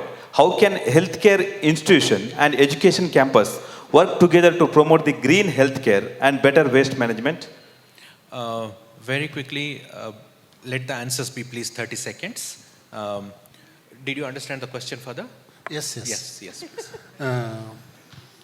Most of our campuses are green campuses. We mainly focus on to plant trees, and herbal plants in our campuses. Brilliant. That will help to educate. Yeah. So, And the waste management, not using of plastic bottles. We use this one, steel lotus tumblers. Yes, yes. Nice, nice. Father, continued question very quickly to Father. How can BNI businessmen, we are a grouping of over 500 businessmen across Mangalore and Udupi. How can we help your institutions? First time I'm attending this kind of conference or the seminar. So BNI, it's expertise. Right, yes. And its resources, and I came to know that by these all advertisements, so many things we can bring Yes. to our institution, and it will be surely help for us to give a quality infrastructure. Especially I saw there in the board, the children are playing. Those Yes. things are available in Mangalore. I thought that I have to go somewhere, some other cities, but Right. it is available here. It's Great. So it will be a great help for us. So, Charan sir, my reference for this. Okay, coming back to Dr. Alva, very quickly, ma'am, is there anybody have a question for Dr. Alva? Oh, Dr. Marla, is it? Yes, please. My question to Dr. Mala sir, what are the Mangaloreans' biggest strength in medical healthcare tourism, medical tourism? How can we leverage them to position our city as a preferred healthcare destination? As I started my talk, it was like, the healthcare professionals and doctors. We have the quality doctors in Mangalore, so whom everyone trusts, world over. You take it like when I'm speaking about one generation older, my father's generation also. They have passed out from different medical schools, like they passed out from Mysore Medical School that time. And people who have gone from Mangalore and established their practice, that time they were general practitioners. Anywhere else, in northern Karnataka, say Ballari or Yadgiri and all, they used to say they are known as Mangalore doctors. Okay. True. And everywhere the Mangalore doctors used to have roaring practices. The same way that somehow the confidence is there on everyone. Probably the way we talk, half of the disease has been cured. And the way the Mangaloreans dress up. My daddy used to say that if we had, 2-3 pairs of clothes, and also like we used to wear a clean clothes, people used to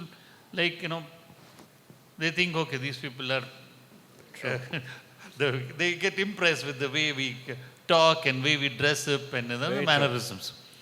Similarly, the skill sets also, doctors also have come with a lot of skill sets. So Mangaloreans are entrepreneurs as well as, at the same time in the medical field as well. So that's how the Mangalore has made a name. So you take anyone from Mangalore, they have made a name. Very true. Abroad or in. Absolutely. Just to add into Dr. Marla's point, thank you very much, ma'am. This is a little emotional point. My brother's 20-day-old kid, 20-year-old daughter, she had generated some lung challenge. And when I went to Dr. Priyadarshini, she's over here, she suggested, the first suggestion she gave was AJ Hospital. In fact, he was there in the hospital with his daughter, 20-day-old daughter, for almost 45 days. We had given up, he had even booked a grave. It was that day serious. But the baby is now growing well, she is about to be 1. All thanks to AJ Hospital, and thanks to Dr. Priyadarshini for recommending AJ Hospital. So, coming back to one quick point, sir, within 20 seconds. How do you think, I believe a lot of BNI members are already associated with AJ. How do you think we can help you out further in your medical tourism dream? We have a ex-corporator here to be possibly going further in politics. Maybe he can help more.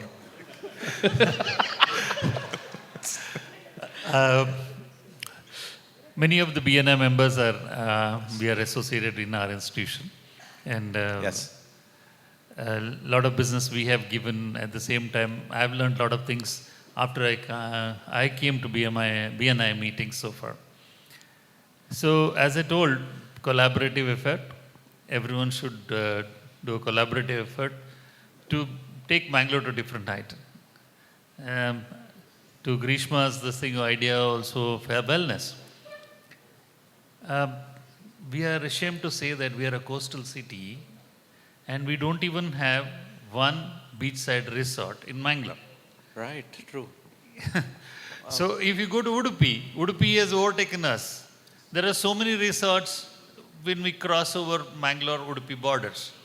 Why can't we have one resort? Many a time when we go for tourism, the health tourism marketing abroad, they ask us, do you have a wellness clinic next to the sea? Do you have any reputed wellness clinics? Because, to recuperation post-surgery, they need a wellness clinics. So I could not tell anything. So I used to say, you can go to Bakel or you can go somewhere else. Right now, okay, now we have some beach resorts in Udupi, we can suggest. And we have wellness clinics in Alvas. So we can suggest those places. But we don't even have one beach resort. So I think you just gave an idea. Stakeholders should go, and the architects are there. I think the rules of Mangalore are different, rules of other places are different. I don't know, Right. it is all framed by architects.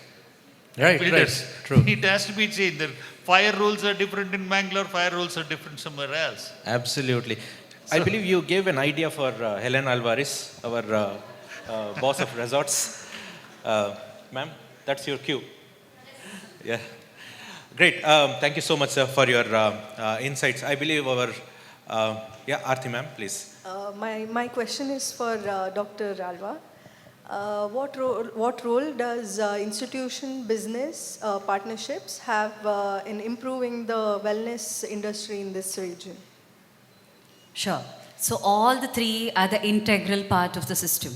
So institutions, I would like to say from the educational point of view. Students. So a lot of times, for example, I'm just talking from the naturopathy perspective or wellness. We are called the Mannu Pujana doctors. We are called the massage doctors. So there's a lot of awareness, I guess, that still needs to be done. One more thing, we don't give enough credit to Gen Z as much as they deserve or they do. Because regardless of all the things that Gen Zs do, but they do not accept anything very easily without a proper question. They will never accept anything without a paper or without a research-backed evidence.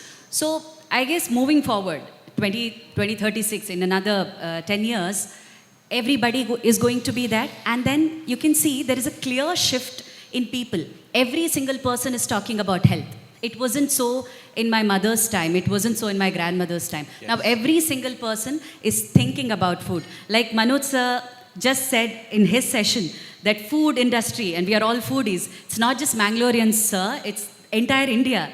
Because every 5 minutes we have different food culture. All of us are foodies, and that's going to improve the wellness business even more. Because we are going to have more obesity, we are going to have more diabetes, we are going to have more hormonal issues.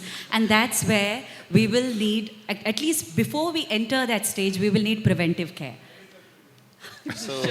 So Dr. Alva has a lot of patients on the line. Sorry, customers on the line. We have one more very quick question. One quick question to Dr. Prashant Marla. It's to all the private hospitals. Marla sir has helped many. Whenever I called, he has made too many discounts from his hospital. But for all the private hospitals, my question is, with the rising healthcare cost, since you took my name as a corporate, I'm asking this question.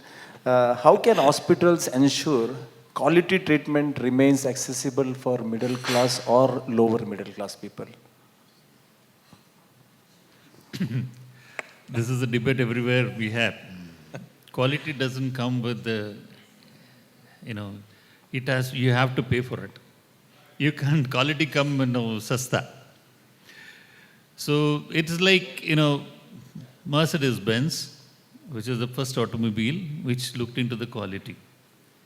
And when you're talking about the quality, it cannot be made equivalent to, okay, 4 wheels are there, steering is there, it cannot be equivalent to XYZ other company. Similarly, in healthcare also, investment is huge. Now, if you look into the other side, you come in to the hospital as a patient, you ask for the costs are very high. Tomorrow, if someone's, children, they become a doctor or they become a healthcare worker, they come to the hospital and the first thing they're going to ask is, how much are you going to pay for us? Very true. So they'll say, no, I am expecting this much, this many lakhs or this many thousands. Third side, if you look into the insurance and all, they are also trying to cut down on the cost. And some people will come and said, no, I want the best treatment which is available in America at an affordable cost. It is not possible because the CT scans which are sold in US are the same CT scans which are sold in India as well, where there it will be, 10 or 20,000 fold more they are going to charge per scan, but in India we are charging much less than. So quality care cannot be cheaper. So if you want quality, it has to be paid because it is not just, it's not a business. It is like we have to take care of a lot of people and infra also. And add to that, the government also is increasing, the Minimum Wages Act, You know that, the Minimum Wages Act, Mohan Raj knows about it. Every year, Minimum Wages Act is going up. How do we pay? And at the same time, there is something called a CGHS rate, which, which the government looks at as a benchmark rates across India. Those rates are, I think it's of a Stone Age rates, not up to the present rates. So they look into that. Just to give an example for you, because the general public here, for a CGHS rate, a normal delivery, CGHS gives 10,000 rupees. That includes you need to take care of the mother and the child and all the expenses in the hospital. And when it comes to the tier 2 city like Mangalore, they reduce 10%. So we are going to get 10,000 minus 10%. And out of which, how much can I give to the doctor? How much can I pay for the consumables? And this is the unrealistic rate which we are talking. And on top of that, imagine I pay some 2,000 rupees to the doctor. 30% of that 2,000 goes to the tax back. So why will a doctor come in the night to do a delivery for 1,000 rupees? Right, that's a very pertinent point. So, well, the discussion can go on and on. We are running out of time. It was a wonderful stage, and I'm very thankful to the leadership team which gave me this opportunity. Great meeting all of you here. Thank you very much, Mahesh sir. Thank you. Yes, request the panelist and moderator to please stay on the dais. And I request Vice President of Inspire Chapter, Prasanna Kumar, and Avinash Shetty of Tech, co-sponsor Avinash Shetty of Tech Buy Concepts to please be on the dais. To hand over the mementos to the moderator as well as the panelist. Next panel discussion will be architecture and environment. I request Mahesh Shetty to please be ready.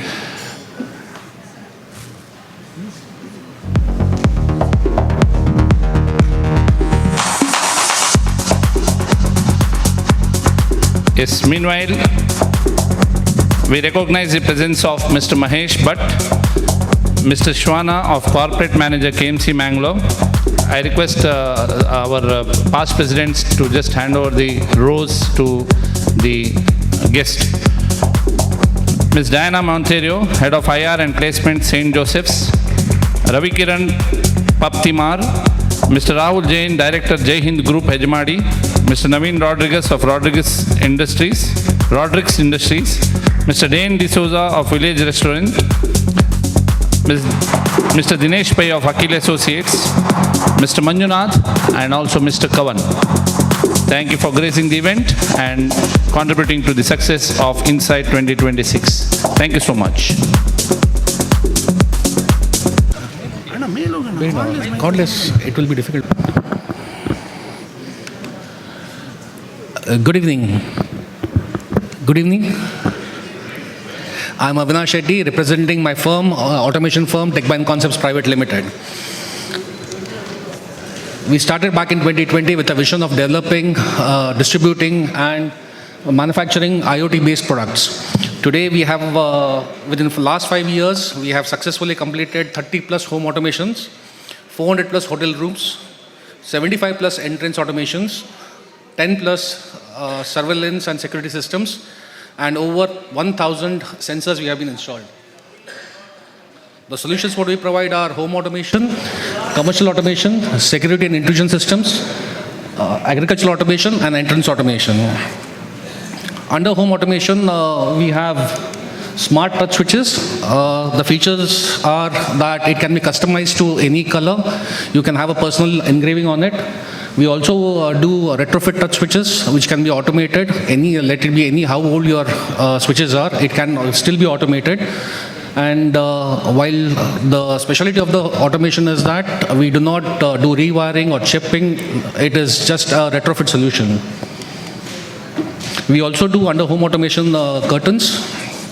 The curtains can depend from anywhere between maximum width of 25 feet. We also do regular curtains as well as tubular motors. All right. The next segment is biometric door locks under home automations itself.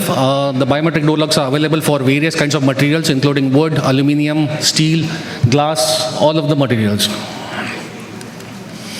We also do staircase automation, as in like it works on a sensor-based system, wherein like with the touch of with your sensor, with your presence, the automatically lights turns on. These are the various sensors we also provide. We provide right from bed sensors, motion sensors, and security sensors. These are the products which are specifically designed for hotel. So we have RFID-based hotel door lock systems, which is also integrated with hotel management software. We also do not disturb panels. This is a new technology called PLDC films, wherein like electricity is passed through the film, a thin sheet of film, wherein like from transparent, it can be opaque with the click of a button. And again, we provide an entire ecosystem of security solutions, right, ranging from motion sensors, hooters, alarm systems to mobile alerts as well. We provide a wide range of access control systems as well as entrance automation, wherein like we do any types of gates, existing gates or new gates, which is sliding, opening, curved, boom barriers. We also do automated shutters. Why us? Because we provide a comprehensive solution, all under one click, one app. And why choose us? Because automation is the future right now. Thank you.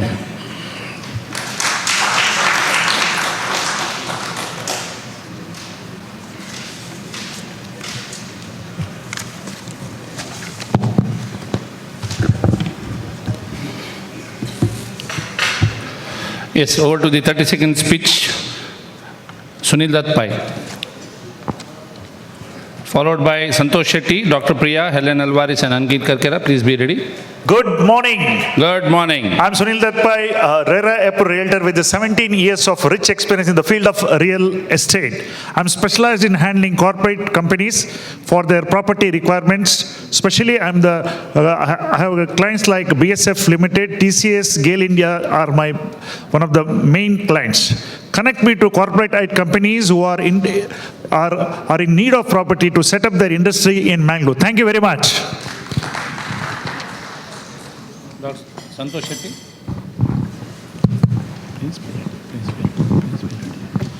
Good morning, Team BNI and elite guests. I'm Santosh Shetty representing Ace Bond. We manufacture tile adhesive, epoxy grout and waterproofing product. We save your time and your money. For our product, water curing is not required. It has good workability, nice consistency, very good mechanical property, complies to Indian and international standards. It is easy to fix small, medium and large format tiles. Mix it, fix it, forget it, use only Ace Bond product. Once again, Santosh from Ace Bond, Bond lasts forever. Thank you.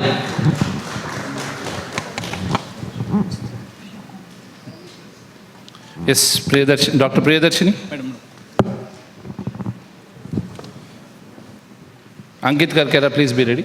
Good evening, everyone. I'm Dr. Priyadashini, proprietress of Harsha Modern Diagnostic with the centers in Mangalore and Udupi. At Harsha Modern Diagnostic, we believe that right diagnosis is the first step towards right treatment. We offer advanced diagnostic services including ultrasound, digital X-ray, ECG, 2D echo, and full-fledged clinical laboratory with a comprehensive range of blood tests. Every investigation is performed with accuracy, advanced technology, and compassionate care. We also provide overseas fitness medical corporate health checks. At Harsha Diagnostic, we believe that healthy employees are the foundation of a productive and successful organization. Regular corporate health checks help in early detection of health issues. Once again, Dr. Priyadashini from Harsha Diagnostics. Thank you.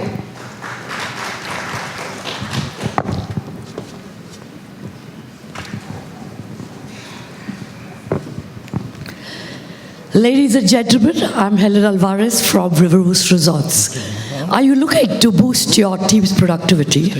Bring them to Riverhost, where nature inspires people to reconnect, recharge, and return with renewed energy.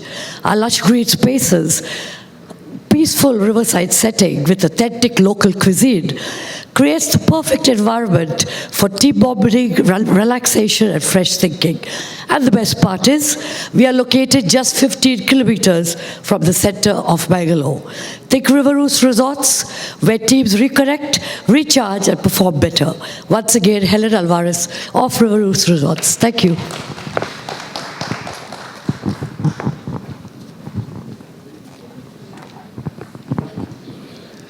Yeah, good evening all. I'm Ankit Karkera. I represent my firm Fortex Solutions. We are a 9-year-old firm. We are pioneers in water treatment plant, sewage treatment plant, and effluent treatment plant. At present, we are doing more than 15 plus projects. So, few of our ongoing projects are Skylar Resorts, Jarmal, Kankanadi Market, Shafi Hospital, Sabika Pharmaceuticals, Coastal Bay Resorts, JMJ Hospital Kadaba, Ribbons and Balloon, and so on. We test your water and give you the right solutions. Thank you so much.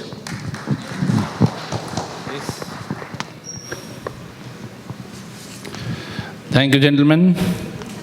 Over to the next panel discussion on the architecture and environment.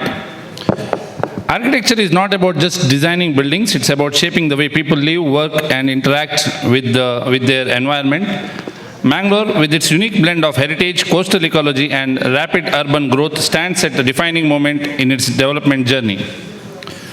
As the city expands, the focus must shift with simply constructing more buildings to create sustainable, resilient, and people-centric spaces, green buildings, energy-efficient designs, rainwater harvesting system, smart urban planning, waste management, and preservation of natural ecosystem are no longer the choices. To understand more about all architecture and how environment can come together, we have the next panel headed by the moderator Mahesh Shetty. Let me take the privilege to introduce Mahesh Shetty. Mahesh? Yeah. Mahesh Shetty, a civil engineer from NMA MIT NITI, graduated in the year 2009. His professional journey began with L&T, where he worked in Gujarat for 5 years, progressing from graduate engineer to assistant construction manager. In 2014, he co-founded Core Axis, a civil engineering consultancy, and later Mukund MGM Realty, where his team has successfully delivered 9 residential projects with over 600 apartments and 2 commercial projects with more than 110 units. In 2020, they expanded into managed workspace through Vertex Workspace, and today his team operates 7 business centers in Mangalore, serving more than 55 IT companies. This year, they have also ventured into hospitality sector with Covers, Mangalore's first social dining cafe. Beyond business, he enjoys fitness and traveling, and he strongly believes in creating value through innovation, building meaningful relationships, and contributing to the growth of our community. As a BNI member, he has given a whopping 9 crores 97 lakhs 92,933 rupees of business in the last 3.5 years journey through 186 referrals, and he has invited 16 visitors to the chapter. Presenting to you Mr. Mahesh Shetty of MGM Mukund Realty. Over to you, Mahesh, for the next panel discussion. Thank you. Thank you, Mahesh Kamath, for that wonderful introduction. Good evening, everyone. Mangalore's architectural identity is deeply rooted in its coastal heritage. From traditional homes and shaded verandas to modern urban developments, this city reflects a fascinating dialogue between tradition and innovation. As Mangalore continues to grow, architects, planners, developers, and communities are presented with important questions. How do we preserve our architectural heritage while embracing progress? And how do we ensure that development remains inclusive and sensitive to city's unique character? Today, we are fortunate to have an esteemed panel of experts who bring diverse perspectives and experience to these important conversations. In this panel, we have with us our first panelist, architect Supreet Alva, sir. Sir, I kindly request you to come on the dais. With more than 30 plus years of professional experience, he is the managing director and chief architect of Alva and Associates, a 50-year-old design and consultancy firm, having done numerous projects ranging from residential villas, apartments, commercial, industrial, hospitality, healthcare, etc. He is also the managing director of Ashtadik Projects and Infrastructure Consultancy Private Limited, a pure architecture design-based company handling smart city projects and also empaneled with Mangalore City Corporation. He is the present chairman of Indian Institute of Architects, Mangalore and Manipal Center. I kindly request Ravindranath Alva sir to welcome him with a floral bouquet. I kindly request Sunil Dutt to welcome sir with a flower bouquet.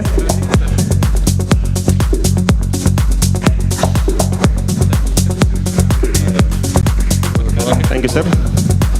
Our second panelist for the day, Mr. Vinod Pinto. He is the managing partner of NJ Builders and Promoters, an established construction and real estate firm based in Mangalore. He is also the president of CREDAI Mangalore. As president of CREDAI Mangalore, he serves as the primary representative for region's organized real estate and construction industry. He leads a governing council composed of prominent local developers to drive policy, urban sustainability, and industry ethics. He has served as a corporate trainer for Shobha Construction Academy and also as the area chairman for Roundtable India Area 13. Welcome, sir. I kindly request Helen Arvares, ma'am, to welcome sir with a floral bouquet.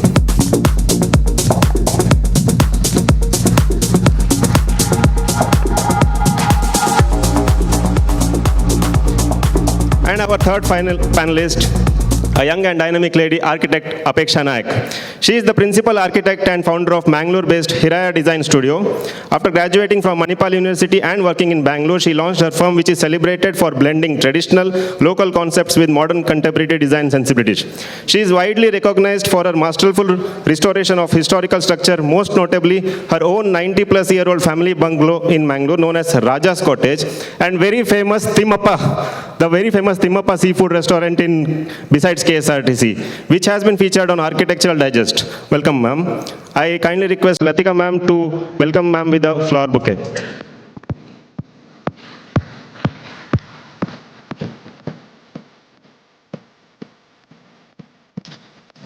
Thank you. So let us begin this panel question. My first question is to architect Supreet Alva, sir. Sir, Alvas and Associates has been shaping the landscape of Mangalore and beyond for nearly 6 decades, transitioning from traditional consultancy to modern structural innovation. How do you balance the responsibility of honoring a firm's deep historical roots with integrating contemporary sustainable design principles into your projects? Yeah, good evening, and thank you for asking about Alva and Associates, because it's a 6-decade-old firm started by my dad, and he was a consulting engineer, but he did a job of an architect. Basically, he was designing buildings. During those days, you didn't have much architects because the architect fraternity came in later. A lot of architects came and worked with him later on in his practice. Basically, what happened was, during those days, very few engineers were doing consultancy.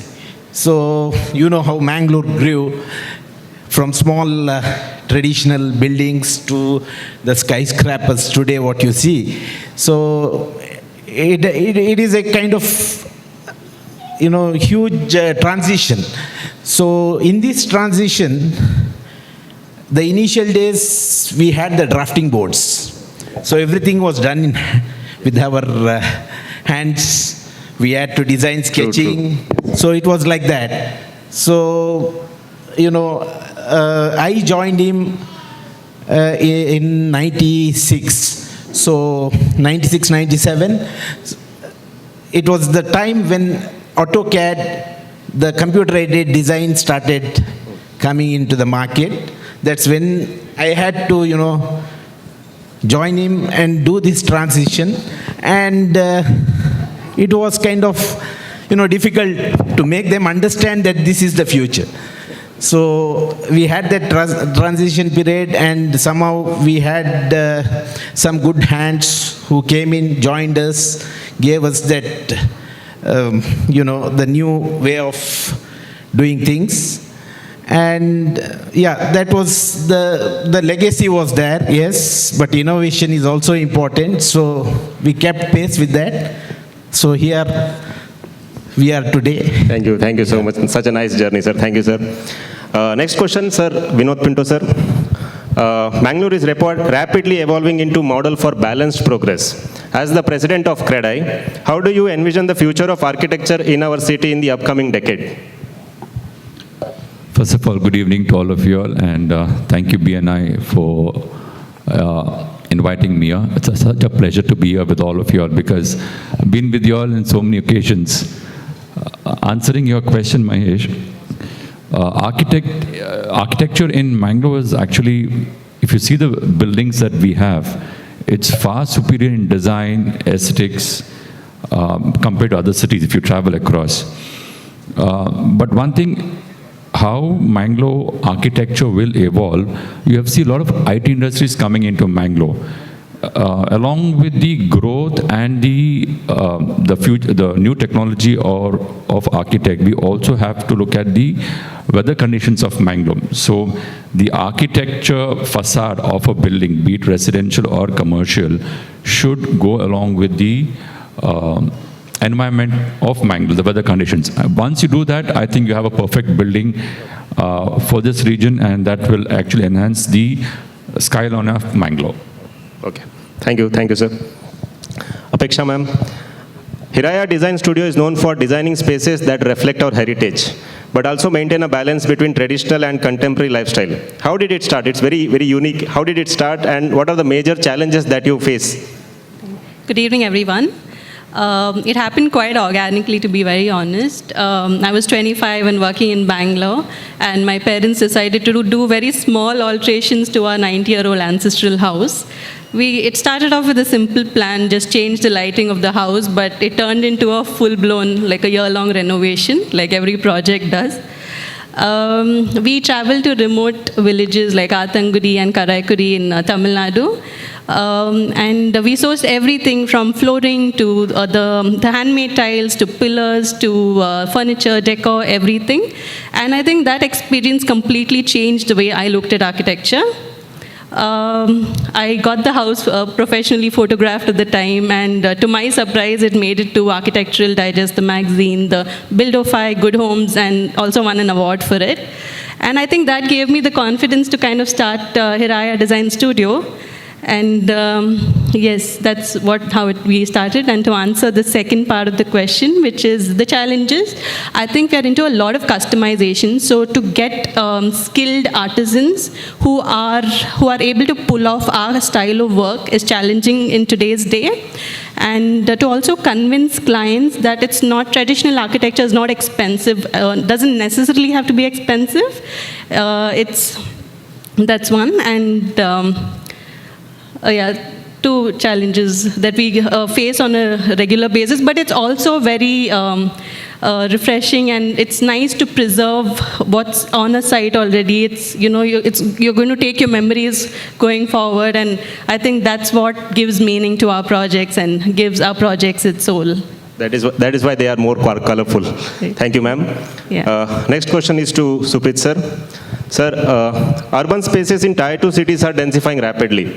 From a structural planning perspective, how can architects ensure that rapid commercial growth does not compromise the livability and identity of local community? Yeah, that's what recently we had one urban dialogue conference in Mangalore, where all the stakeholders were there. Basically, it was mainly to look into this part of thing because we are in the cusp of growth now. What is happening is, like you heard many of our speakers just before us who were talking about how the growth is going to happen in Mangalore. So it's definitely going to happen, it's imminent. But how does the city grow? See, we have Bangalore as an example of not what we should be doing. So basically, this should be a sustained growth. It should keep all the ecosystem in place, our natural resources in place, and have the growth what we look for at the economical side or the infrastructure wise. Everything should be there, but it has to be a sustained growth. So for that, we need a master plan. The problem is we don't have a master plan. A urban planner has to design the entire city for doubling the size of what Mangalore is today. That is for another 20 years or 30 years. So for that, we have to have that in place. We need to work on that. And we have all these stakeholders together now to look into this, probably hoping that it will happen soon. Yeah, hoping everybody contributes to that. Thank you, sir. Next, sir, Vinod Pinto, sir. I actually wanted to personally ask this question. Couple of months back, when there was West Bengal election, almost 90% of the labor workforce had gone back, and all the developers, all the construction was almost stopped. So what initiatives are being taken to address this acute shortage of skilled construction labor? And also we see modern construction technologies being introduced. So what initiatives are being taken care for that? See, there are two parts. One is the labor part, one is the skilling part. Now, as far as labor is concerned, yes, we are having a shortage of laborers, but that is something that is evolving across, right? Since my dad's days, there were laborers from Andhra, then Tamil Nadu, Kerala, Karnataka. Now it has gone towards northeast. Getting laborers to the challenge, how to improve that is only through skill development. Now from CREDAI, now we have been in dialogue with the university where we can actually skill the labor force, wherein using technologies. Now, if you have seen, plastering is something that can be done with machines, with more workability.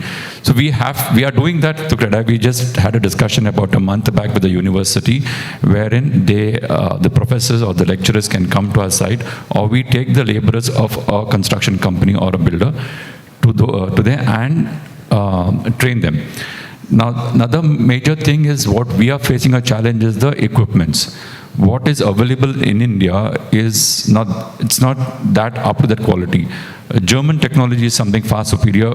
Way back in 2005 when I was at Shobha, we had German consultants, German quality people, actually tradespeople who used to come and train the skilled people there. That's where I had a dialogue with the government of India then.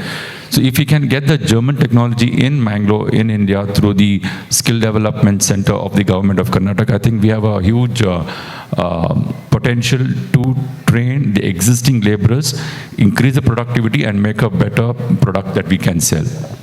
Okay. So when you said that we have this skill development center, can any developer go and do the admission, or is there any? No. See, what CREDAI is doing is we are trying to establish a dialogue, establish a connect with the university, the civil engineering university, and there any developer can go and skill their laborers for a better workmanship. Okay. Thank you, sir. Apeksha ma'am, with the city growing, metro architecture firms are entering Mangalore market. What must local design firms do to raise their standards and compete, and where they can actually win? Like you said, our business is highly competitive. There's a firm coming up every single day. But having said that, I think the beauty of our field is that it allows you to put your natural abilities to use, which means no two designers can think or execute the way you do, which also allows maybe our audience or clients to hire based on our skill set, which is our advantage. And having also local firms need to adapt. We need to be constantly evolving and knowing what's happening around, and be aware of our material and study and sourcing and all of that. But I think with technology, with materials like I mentioned and everything around us, we need to really adapt with every evolving market around us. And that's about it. Thank you. Thank you, ma'am. Suprit sir, beyond the architect, a building takes interiors, landscaping, fabrication, automation, lot of things. Where do you see real opportunity for BNI business owners to become a long-term design and build partners rather than one-off vendors? To tell you the truth, around 90% of your members are associated with us in one way or the other. That's wonderful to hear, so, sir. I can't say specifically that you will get involved here or there, but you are already involved. Great to hear. And the things which will help us is the products which are available far and beyond should come to Mangalore at a faster pace, so that Mangaloreans also can use those products, what we see in Pinterest or some other social media, because our clients come with those things and say, why can't you do this for us? So sometimes the problem is we don't have the materials and the products which are in the market. So, but somehow I think you are also keeping pace with that. And definitely we collaborate with BNI because you're all associated with us. So that way, I think that's a good thing that we can move forward in a healthy way. Thank you, sir, for collaborating with BNI members. Vinod sir, given CREDI's focus on sustainable tech-integrated building standards, how can BNI construction professionals align with this shift to secure more vendor partnerships? Networking. That's what you're... That is the motto of BNI, networking, yes. So you network with us, you come with... See, memory is very short. So you will have to chase us, you'll have to meet us, you'll have to come with certain new, what's in the market, like how the medical reps meet the doctors on a daily basis after 7:38, they are lined up at the doctor's clinic. That's how, I don't say you should line up with us, but come with some new design, new equipments, new technologies, new construction materials. See, Mangalorean developers are always open to newer ideas, newer things that can be used in our projects. And glad to say that Mangalore developers are far superior than any of the developers in India. I'm talking with confidence because I have traveled across to other CREDI chapters of India and I've seen the way how city is being done, how the buildings are being done. We are much superior to that. Yeah. Thank you, sir. Apeksha ma'am, Mangalore is expanding rapidly. We all know about it. But how can urban planners and architects protect local architectural identity from getting lost in generic, globalized concrete designs? And how, as a BNI members, we can help in that? I think identity is not about just replicating old buildings. Firstly, we need to understand why they've been made that way and why they've withstood the test of time. And that's a big understanding for us as architects, because if we try and understand just that simple way and we continue designing, I think we're good to go. Yes, what is the second part of the question?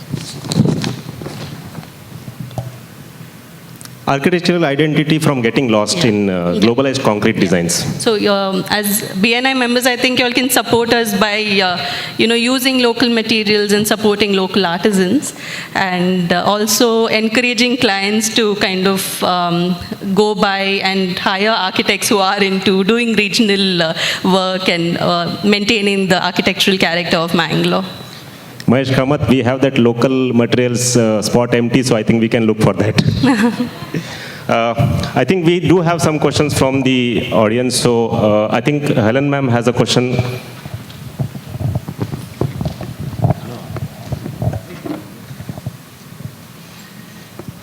Yeah, so this... This question is to you, Supreet Alva. Technology has transformed architectural practices. How do you see digital tools like AI helping architects create more efficient designs?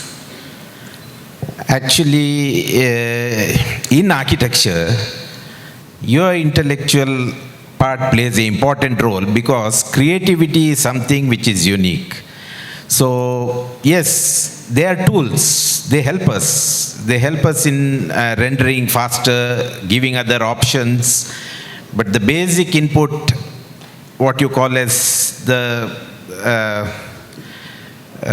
words which go into getting that image or 3D or any other thing which we use normally through AI is coming from the architect, because creativity as it is a big what you call as a large discipline, where see an architect, when he thinks about something, when it will be the climate, it will be contextual to the climate, it can be to the site conditions, it can be the bylaws, a lot of parameters come into play. And these parameters are different in different areas. So you cannot just say it is a package of things which can be molded through AI. Emotions. Sometimes the client's emotions are also included in the design creativity. So, definitely it's a tool. We can use it, but the ultimate thing is coming from the architect. Thank you. Thank you, sir. I think Ankit has a question.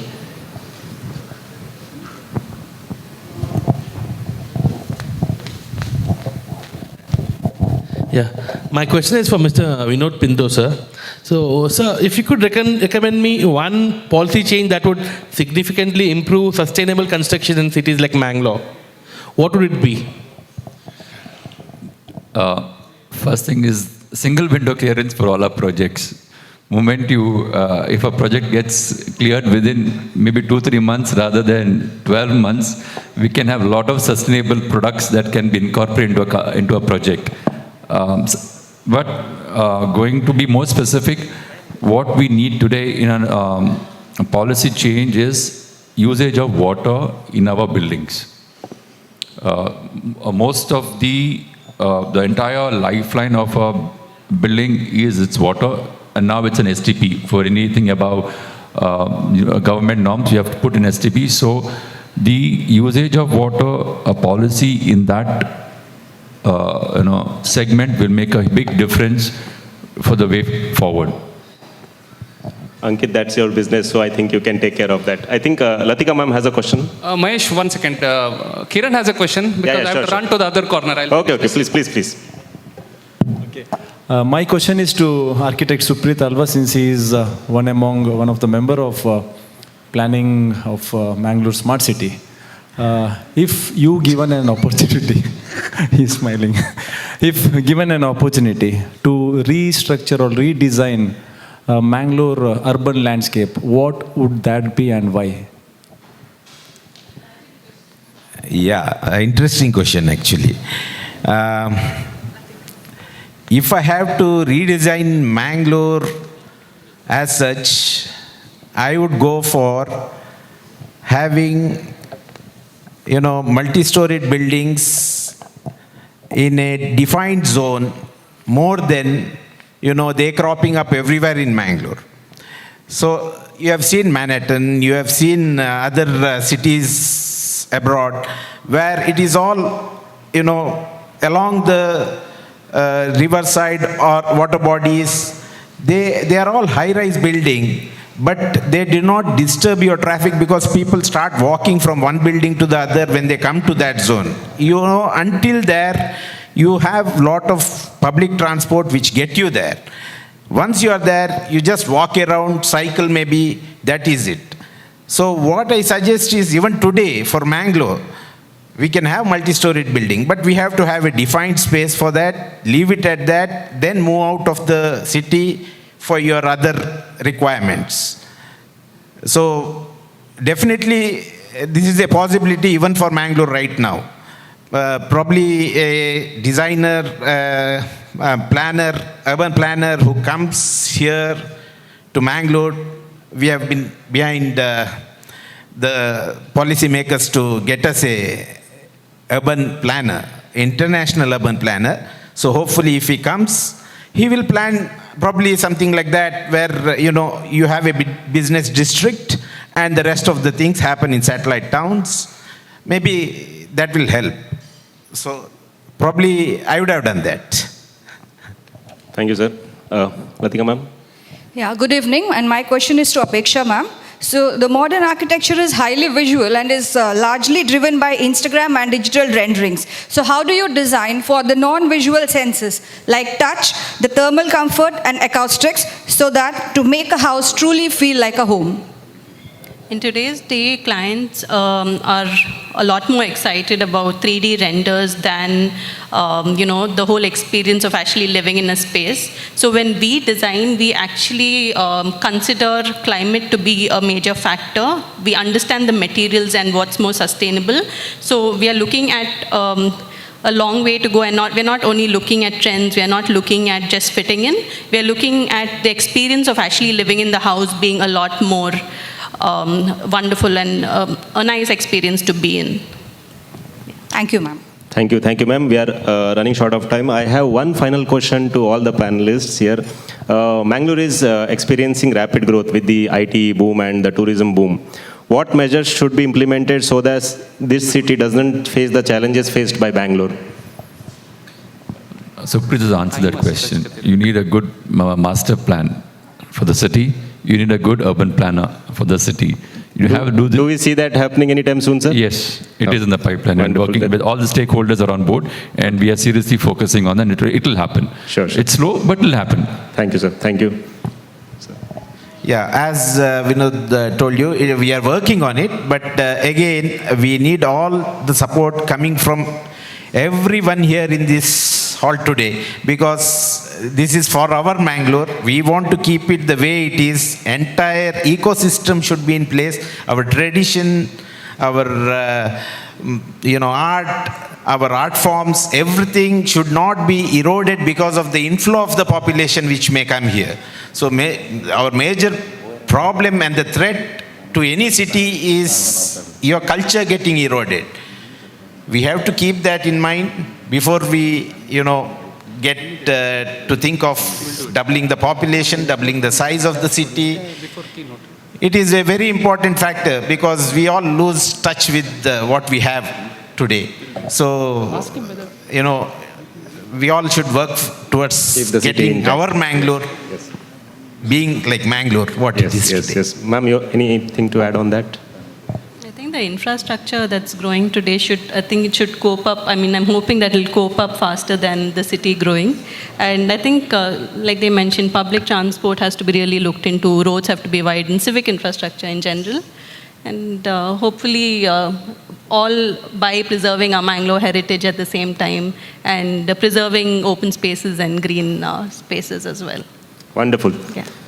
Thank you, our phenomenal panelists, for expanding our horizons today, and to also the members who asked the questions. Let us keep pushing the boundaries of design, and the future of design must coexist with nature. Thank you once again for the panelists, and thank you, everyone. Any more questions? Do we have any other questions?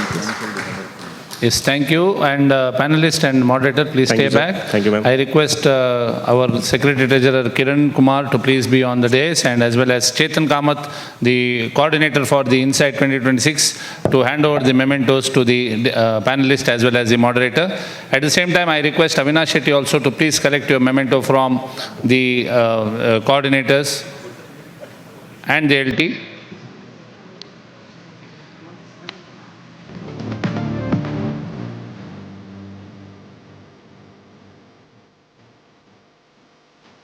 I request Swikrit to please be ready with your co-sponsor presentation, please.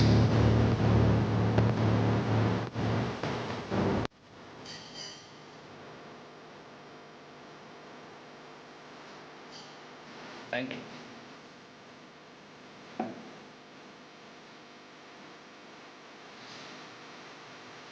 Past presidents of BNI Inspire chapter, please be ready to recognize some of our guests. Mr. Preetham Ponnappa, experiential educator. Mr. Kavan, engagement manager from Quantify Bangalore.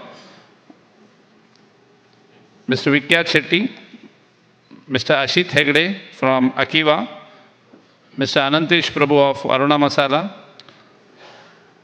Mr. Mahabalav of MM Constructions,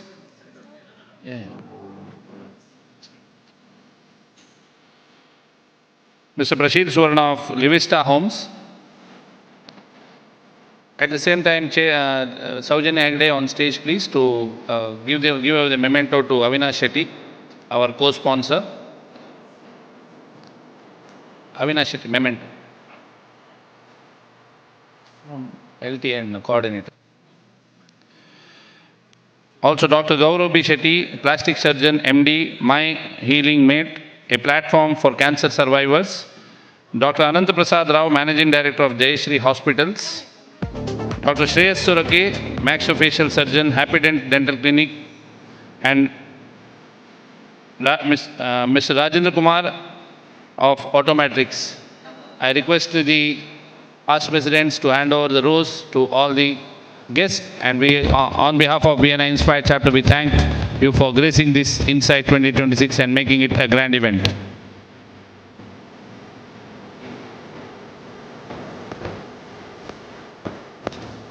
Yeah. Okay. So one of our co-sponsor, Digital Planet, has really contributed to the success of the event. Now it's time to hear a short presentation from Swikrit about Digital Planet.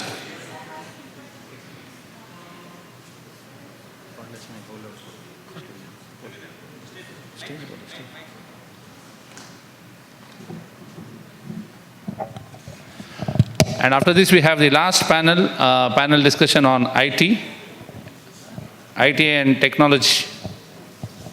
Panelist Kiran, moderator, please, Kiran Cham, please be ready. Yeah, you can start.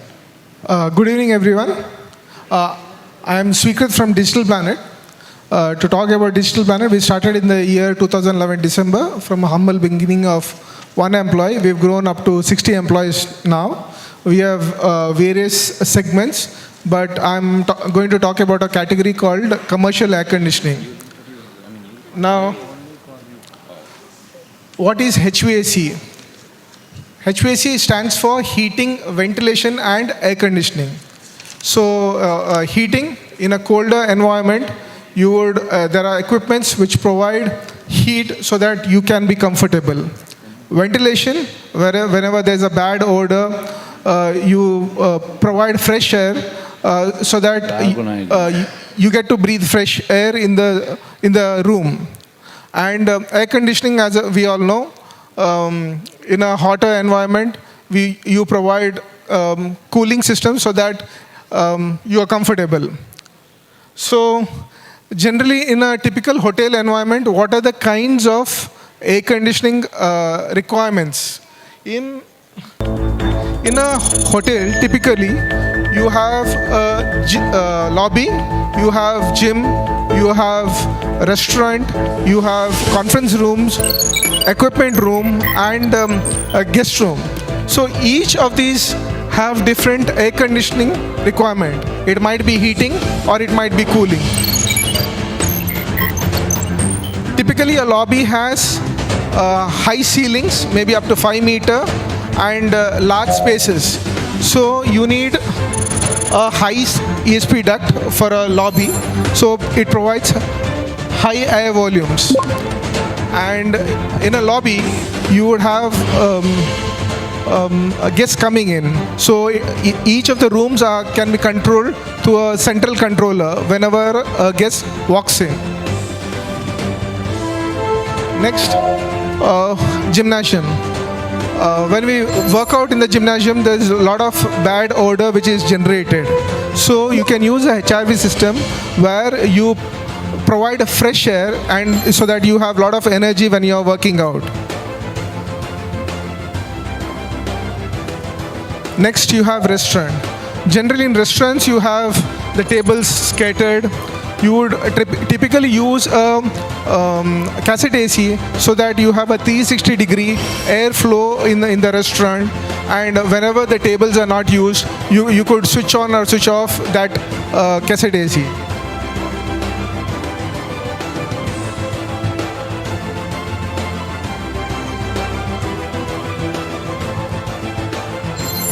Conference rooms. Typically in a conference room, you would need low noise, so you would use a medium duct, constant airflow so that you have your energy levels. That's why you use a constant ESP duct.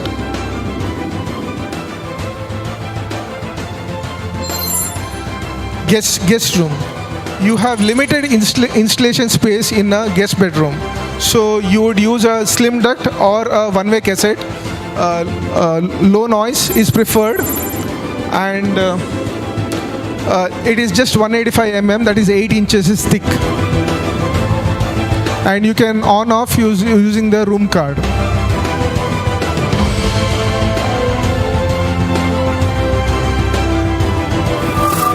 Next is the equipment room. These equipment rooms generate a lot of heat, and typically you use a floor mounted or ceiling mounted convertible which has the capacity to cool these rooms.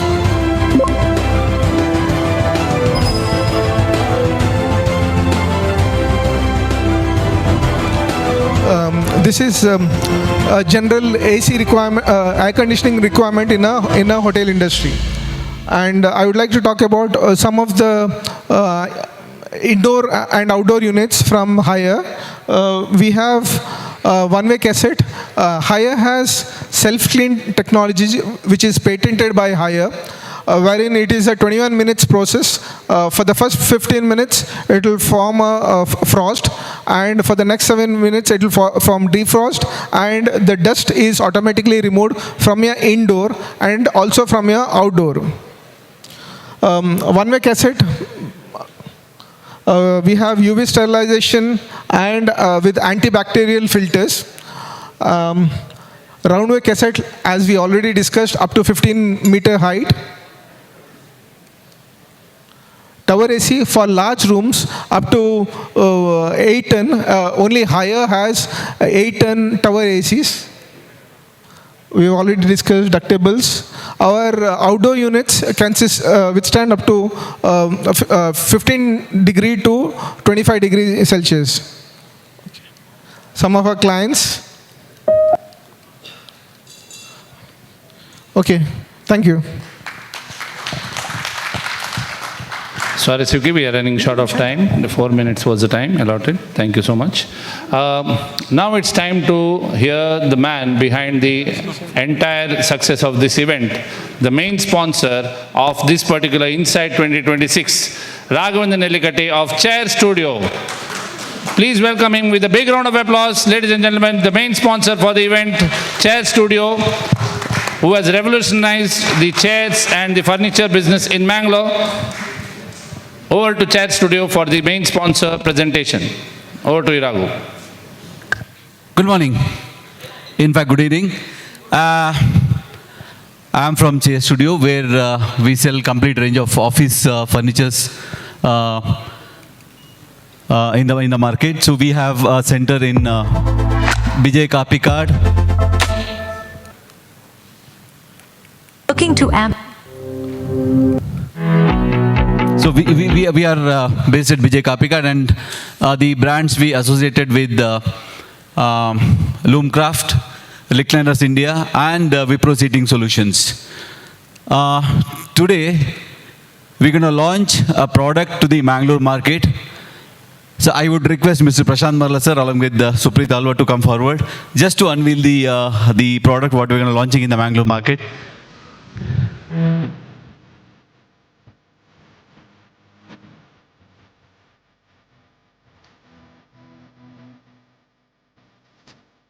Yes.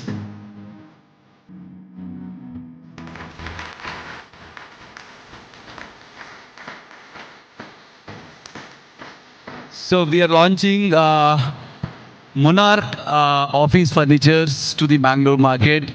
So I would request Mr. Mallikarjun, business head of Monarch, just to brief us like what Monarch can do and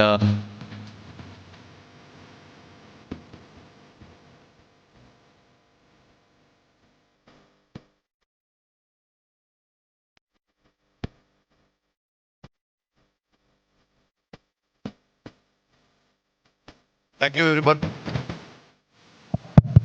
Thank you, everyone. It's a very privilege to be here and partnered with the Chair Studio.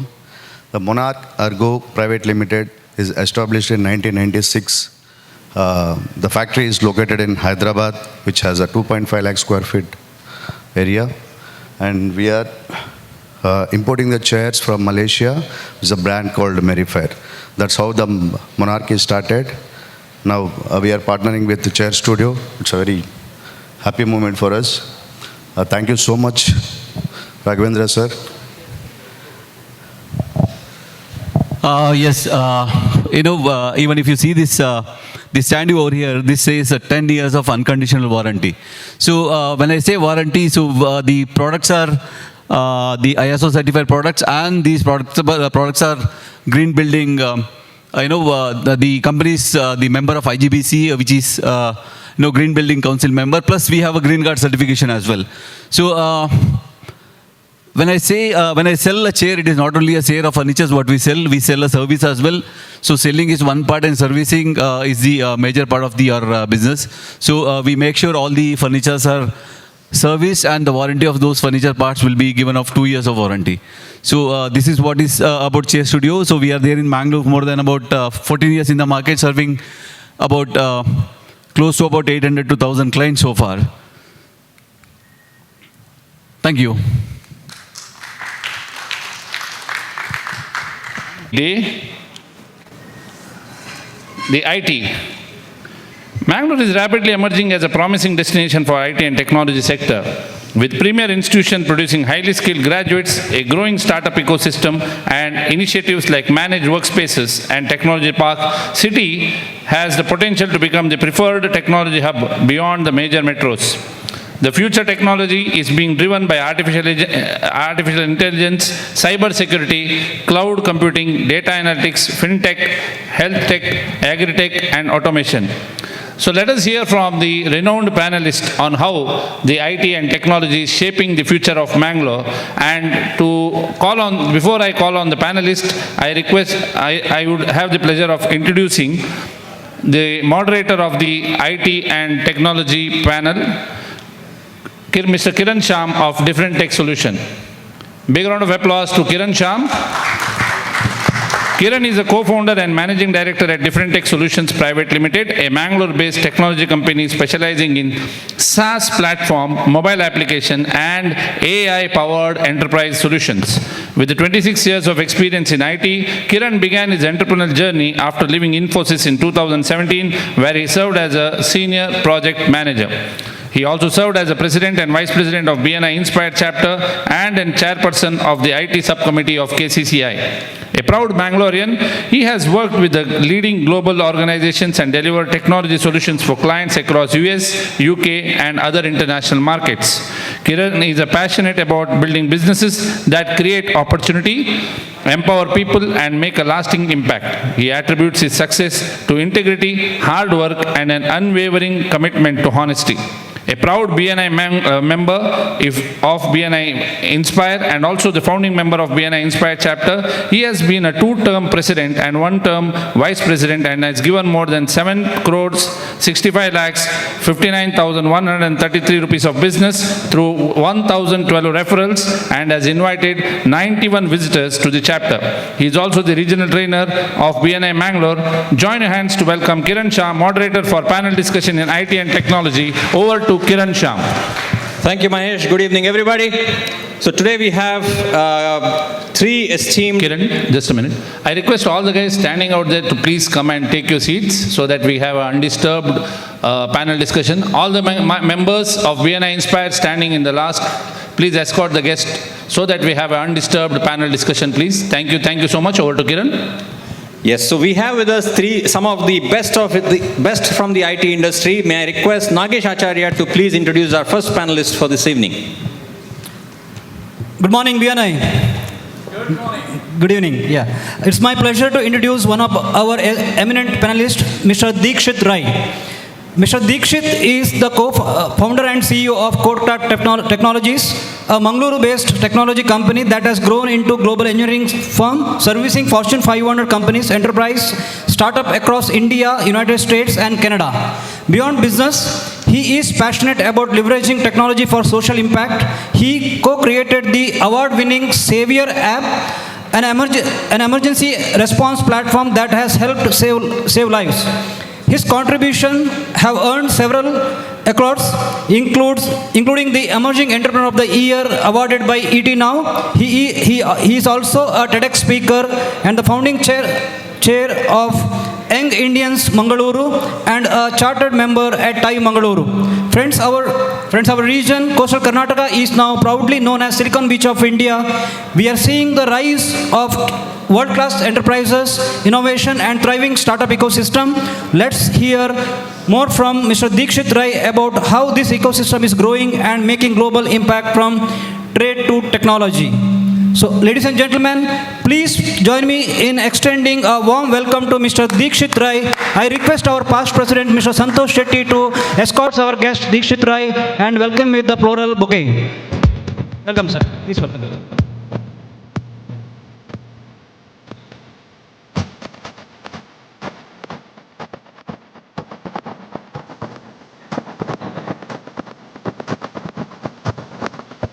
May I now request Aisha Kanchan to please introduce our next panelist, please.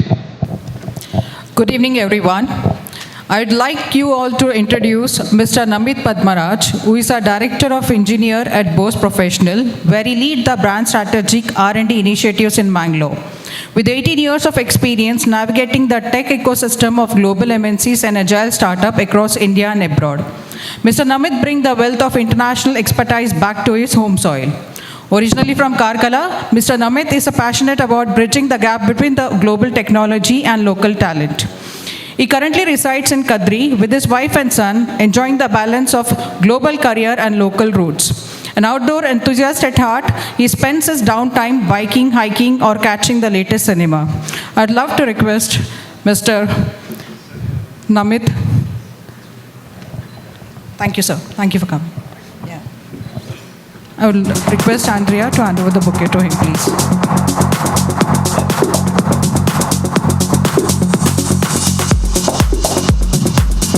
And requesting Shri Shah to please introduce our next panelist. Thank you, sir.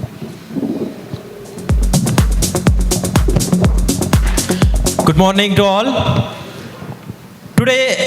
Today's one of our eminent speaker, Mr. Kiran Karanki, who is the CEO of Semnox, leading the company's global strategy and growth. He is passionate about leveraging technology to transform customer experiences and drive innovation across the entertainment, leisure, and hospitality sectors. Prior to joining Semnox, Mr. Kiran played a role of engagement manager at Infosys, a global leader in the next generation of IT and consulting. He is basically from our own Kudladare, Buka or MIT graduate Maltir. Put your hands together and heartily welcome Mr. Kiran Karanki to our BNI Inside stage. I request Mr. Sunil to Mr. Simon sir, our past president, to honor our eminent speaker, Mr. Kiran Karanki.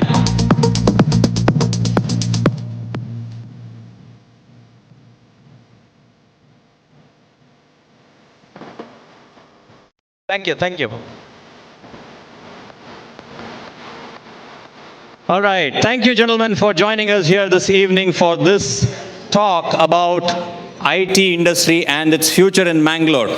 So, ladies and gentlemen, good evening. All right. So, we have seen Mangalore evolve over the years, over the last decade or so, having been one of the most prominent cities in India, being the educational hub of India, and now slowly transforming itself in its image from being a supplier of manpower to the metros to now being one of the IT hubs of the country. You might have heard this word Silicon Beach that keep coming up in social media platforms, but that's because a lot of hard work has gone behind making brand Mangalore be visible in the Indian landscape for IT industry. So accordingly, we have some of the best of the industry right now with us right here.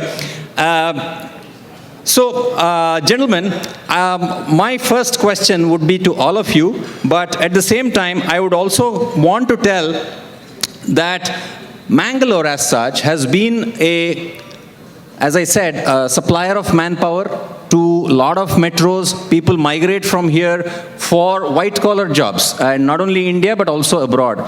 So Mangalore has now evolved over the last 5 years, now being more local-centric, where jobs are produced, IT jobs are produced, high-tech jobs are produced in Mangalore itself. So my question to you would be from Dikshit. You have, I know you for several years now, and I have seen you scale, codecraft technologies from over a decade ago that when you started to now that you are running it successfully over the last 12 plus years now, 15 years now. So looking at Mangalore as a tech hub, how do you think Mangalore has transformed itself, especially in the last 5 years, considering the technology landscape? What I would like to say is the ecosystem is just building up. I think last 5 years, everything has changed, right? Like the way Mangalore looks itself has changed, right? Mahesh's company, Vertex has come up with fantastic world-class infrastructure. Work has followed and done a good job, enhanced it. I think there's a lot more collaboration that's happening within the teams. Different companies use each other's skills much better. If you also see Hacker Mangalore, I'm sure you'll know that there's a lot of bridging between the universities and the companies is also happening. So this wasn't there a few years ago. All this is adding a lot of value, and it is also helping in branding brand Mangalore from an IT standpoint. And we are talking about cutting edge technologies here in terms of AI and other things, and like leading in whatever we are doing. We are discussing about the latest models, use cases using these models and things like that. These are not like basic stuff. These are like fairly advanced things. So I would say that way Mangalore has evolved a lot, the ecosystem. There's a long way to go, like any other city, but we have done phenomenally well in the last 5 years.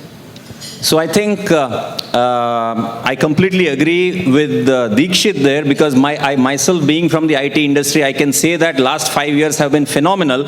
And at the same time, we are here to see not just how far we have come in the last 5 years or 10 years, but how far we can go being here over the next 5 to 10 years as well, right? So my next question would be to Mr. Namit. Having worked in engineering leadership within a global technology organization, how does Mangalore's technology talent compare with that of major Indian technology hubs? What must we do to attract more mid and senior level executives to come back to Mangalore and work from here? Okay. First of all, good evening, everyone, and good morning, BNI members. Thank you for having me here. Okay. See, this is the question exactly what my leadership is also asked when I moved and said that I'll set up a R&D center in Mangalore. Okay. So there are two questions. One is like, how do you attract, what do you think of the tech, talent? And second is, how do we attract talent, right? So we all know Mangalore has a lot of raw potential because we have premier institutions here which produces really good talent, right? That is known thing. Second thing is, the people from here are really well cultured and the retention rate and all these things are very high in this area as such, right? So attracting a talent, right? Like, why people went from this place to other places to find the good job or the job that makes them thrive and grow and, flourish as such, right? So there were no such opportunities available in the past year. So the way to attract talent is basically to create the work that will help them grow as such, right? So more and more deep tech, more high class or high end product companies or innovation hubs or R&D centers, I think more and more such institutions will help to bring back the talent that have moved away from here. They went to other places, spent 10, 15, 20 years, and if the people are working in metros, they know how difficult it is to travel or maintain the lifestyle that they can have here as such, right? So more and more such institutions, if they come up, right, I think the reverse migration will automatically happen, and Rohit sir and all other people from Silicon Beach are creating such platform like Homecoming, where people can just apply, share that I want to come back and connect them with the growing ecosystem in Mangalore as such. So I think that's the only way to attract talent. I think good work, good pay, good lifestyle. I think this is what will attract and retain the talent. Yeah. Absolutely. Thank you, Namit, for that. So we also have another panelist here who has been a part of building a global company being in Mangalore. Mr. Kiran, my question for you would be, Semnox has built global products while remaining headquartered in Mangalore. What advantages and challenges has the location presented? Does the technology company still need to move to a metro to scale globally?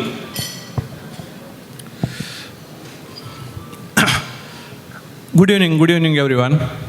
Good morning to the BNI members, and thanks for giving me an opportunity. Most of the points have been talked about. I will just focus on 2 points. The talent pool in the coastal belt is phenomenal. The quality of talent, the sufficient quantity being available, etc., works very well for this city. The number of colleges that are there, number of premier educational institutes that are there, the amount of investments that is going into the education sector bodes very well for the ecosystem to come up. Okay, and that's the major plus point. And I myself, I worked in US for 10 years, and I came back to set up and build a global company from Mangalore. And this is what attracted me to make that happen. But on the challenge side, and all of you travel globally. I traveled to Hong Kong, I traveled to Singapore, I traveled to New York, and even Mumbai, Bangalore. You see the energy level, you see the rush, you see that just to accomplish something. What happens is that slows down in Mangalore. The quality of life is such, the pace of life is such that is slowed down. And it's about me also. I work with coaches. The coaches keep complaining about me that I am slowing down, I am taking things easy, I am taking things not at the pace that Hong Kong is running or not at the pace that Singapore is running. I think we have to build the fire in all of us. As entrepreneurs, we need to have that fire. We need to have the zest of life. And that is what will make us successful. That is what will make Mangalore come up in the global map. Fantastic words of wisdom there. So I would say all three of you agreed or brought up that topic about or point about having global talent available locally, but still for some reason they go out. But now we have some of the prime and leading workspaces like WorkWork, or even wherever you go, you find Mukund MGM Realty, who's our proud BNI member as well. So they have built some world-class facility where some of you are already occupying their spaces. So a big shout out to WorkWork and Mukund MGM Realty, please. Yes, so they are enabling these companies to come and set it up right here. So at the same time, my question now would be, so Mangalore now has come this far. If we have to envision Mangalore in 2030 and say that the journey has been successful, what would it be? This question is open to all of you. Quickly, in a couple of lines, if you can tell, what would that one thing be that will make you call it to be a successful journey of Mangalore as an IT hub? The question is for all of you. So you. Okay. One of the very important, IT itself is in a cusp of, changing drastically. Right? So IT companies themselves are thinking about their relevance today. It's a very interesting phase, right? But whenever something like this happens, it's always for the good. Like how PC kind of brought in digitizing everything, or internet connected the world. AI kind of is doing, it's kind of enabling people to do more. So I think it's just going to be amazing, right? And in this 2030, I would say Mangalore should be inviting it's not retaining talent here, but it's bringing talent from outside. I think any city, if you see, the growth story happens when the city is so attractive that people from all over want to come to that city. It's not just retaining talent. Bangalore is that way, or Mumbai is that way, or Dubai is that way, or New York is that way. I think we somehow need to become that. We need to somehow become the magnet. And for Mangalore, it should be a mix of everything.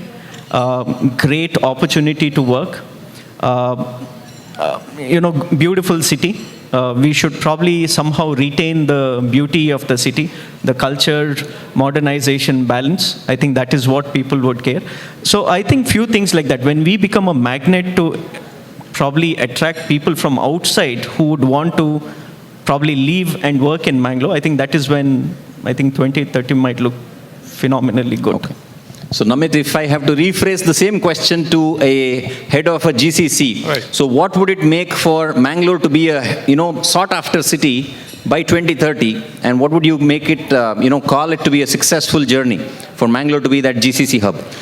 Right. I think 2030 or 2035. I think I would like to see Mangalore as one of the prime India's Silicon Beach. I know we have a lot of other competition like Kochi or other places, right? But I want Mangalore to be that a thriving hub where world-class products are built from the local talent, or the talent was attracted from other places to Mangalore.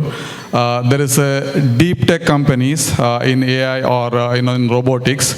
And more and more innovations happening, because if you see how US or other places grew, especially in the two coastal side, is because of the MITs and Stanfords of the world. So the more the innovation happens, more the engineering grows, and rest everything grows. So but while we do all those things, maintain the culture and many of us are here is for the lifestyle that we have here. Of course, thriving is really important, but I think maintaining the balanced life is also important, is what I feel. So we need to maintain that. Otherwise, we lose the advantage of 15 minutes or 20 minute city, what we call. So Mr. Karanki, the same question would be for you, but from a product company's point of view, what would you think 2030 would, looking back, you would call that journey to be a successful one?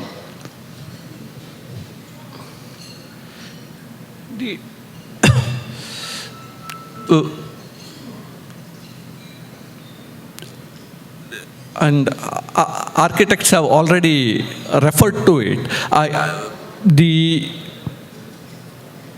A pure services, people-based industry, I don't know whether Mangalore is really equipped for that, whether Mangalore can really handle that, whether Mangalore can really thrive in that kind of environment. But given what we have, given the level of talent which we have already talked about, what has already been discussed, the product-led innovation, I think, has significant potential to drive the entire economy. It is not just about, what the services has done is it has profiled one particular segment of industry. It has not distributed the growth. But if you look at other economies, if you look at the economies of Germany, if you look at the economy of the China, even China for that matter, a lot of it is a mixture of product, services, and innovation around that. That is a significant opportunity. There's a significant opportunity to all of us to drive it through product-led innovation. Already Namit mentioned, we are at, and even Dikshit mentioned, we are at the cusp of innovation. We are at the cusp of tremendous amount of transformation that is going to happen over the next 5 years. While AI itself has its scary elements, it has elements which cause conflict within us. But all of us have to understand that it's a tool and it's about leveraging the tool, how best we can leverage the tool. And that has significantly leveled the playing field. We have to take advantage of that, lead through product, lead through globally high quality product. And that's how 2030 should look for Mangalore, a more product-led innovative economy. Because that economy helps the entire city, not just one particular sector. Absolutely. So thank you so much for bringing that up. So my next question was partially answered there, but my next question would be related to most people here who are all BNI members running traditional businesses, some of them running family businesses over the several generations. So what would it be that local businesses or traditional businesses based in Mangalore can gain out of this journey of Mangalore as an IT hub? How can they be a part of this ecosystem and make the most of it? If you, I know that we are running short of time, so if you can quickly answer that on what is this, what is in it for the local companies in this ecosystem and to be a part of the ecosystem, and this is open to all of you. I think, it goes without saying, right? Like this rising tide raises all the boats, right? If, let's say, the boom is happening in IT industry, and a lot more executives or a lot more people come into the Mangalore, usually the disposable income of those guys are quite high, and they would expect the real estate basically, right? Like the high living houses and fine dining experiences, good or top tier schools. Everything, like basically every sector will increase because the disposable income is more, right? So there is not one thing, there is advantage for everyone. And even if you think of companies, right, like when the companies comes, they are skilled at what they do, but they need help from like HR or the HR policies or from compliance or any other policy. So don't take just the work as a task or something, but bring in entire expertise to them so that the entire that section is taken care by them, kind of a thing. So there is advantages for everything as long as you focus on what you do and how you can help, I think. So yeah, that's my opinion. Okay.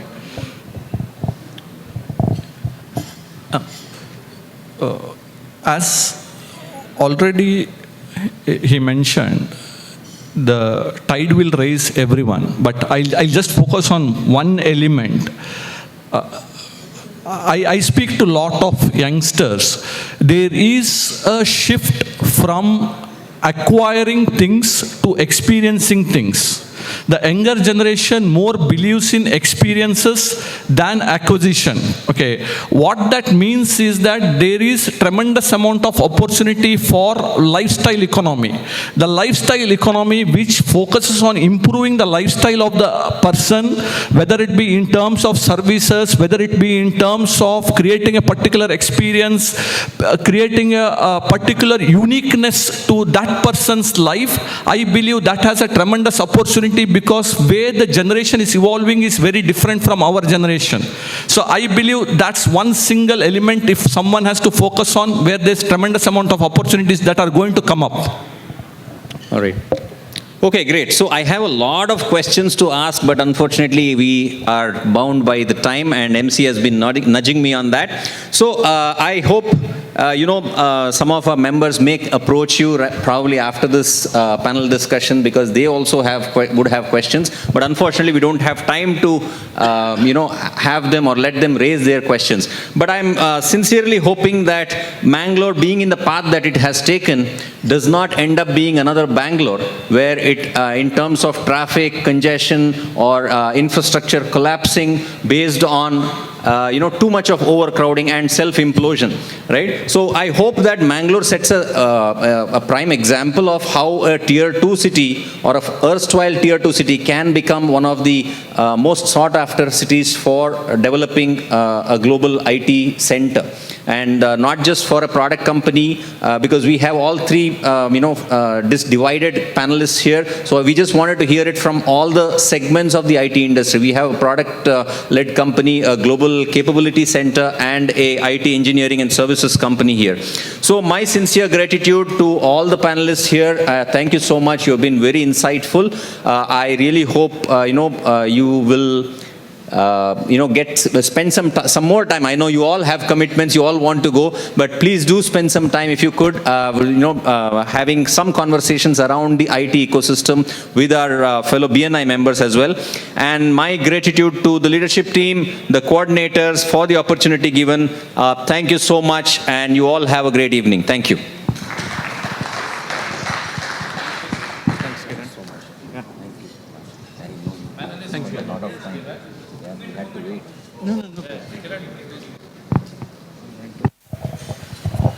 Yes, panelist and moderator, please stay back. I would like to call upon Saujanya Hegde, President of BNI Inspired Chapter, as well as the coordinator, Chetan Kamath, onto the dais for a small memento. Request Saujanya to hand over the mementos to the panelist as well as moderator. At the same time, I request all the members to please stay, who are standing outside to please come in because we have the keynote address that is going to happen. Not before we hand over a memento to our co-sponsor, Swikrit. Swikrit can collect your memento from the panelist. Swikrit, please come. Raghavendra Nellikatte, the main sponsor of Insight 2026. Raghavendra, please collect the memento from the coordinator, panelist, and the president of BNI Inspired Chapter.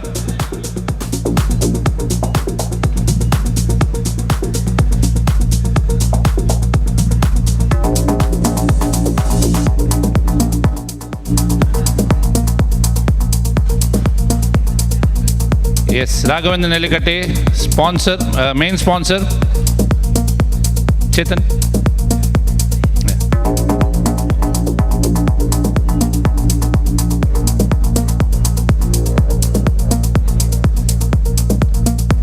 Chetan, please stay back. Chetan, Kiran, Saujanya.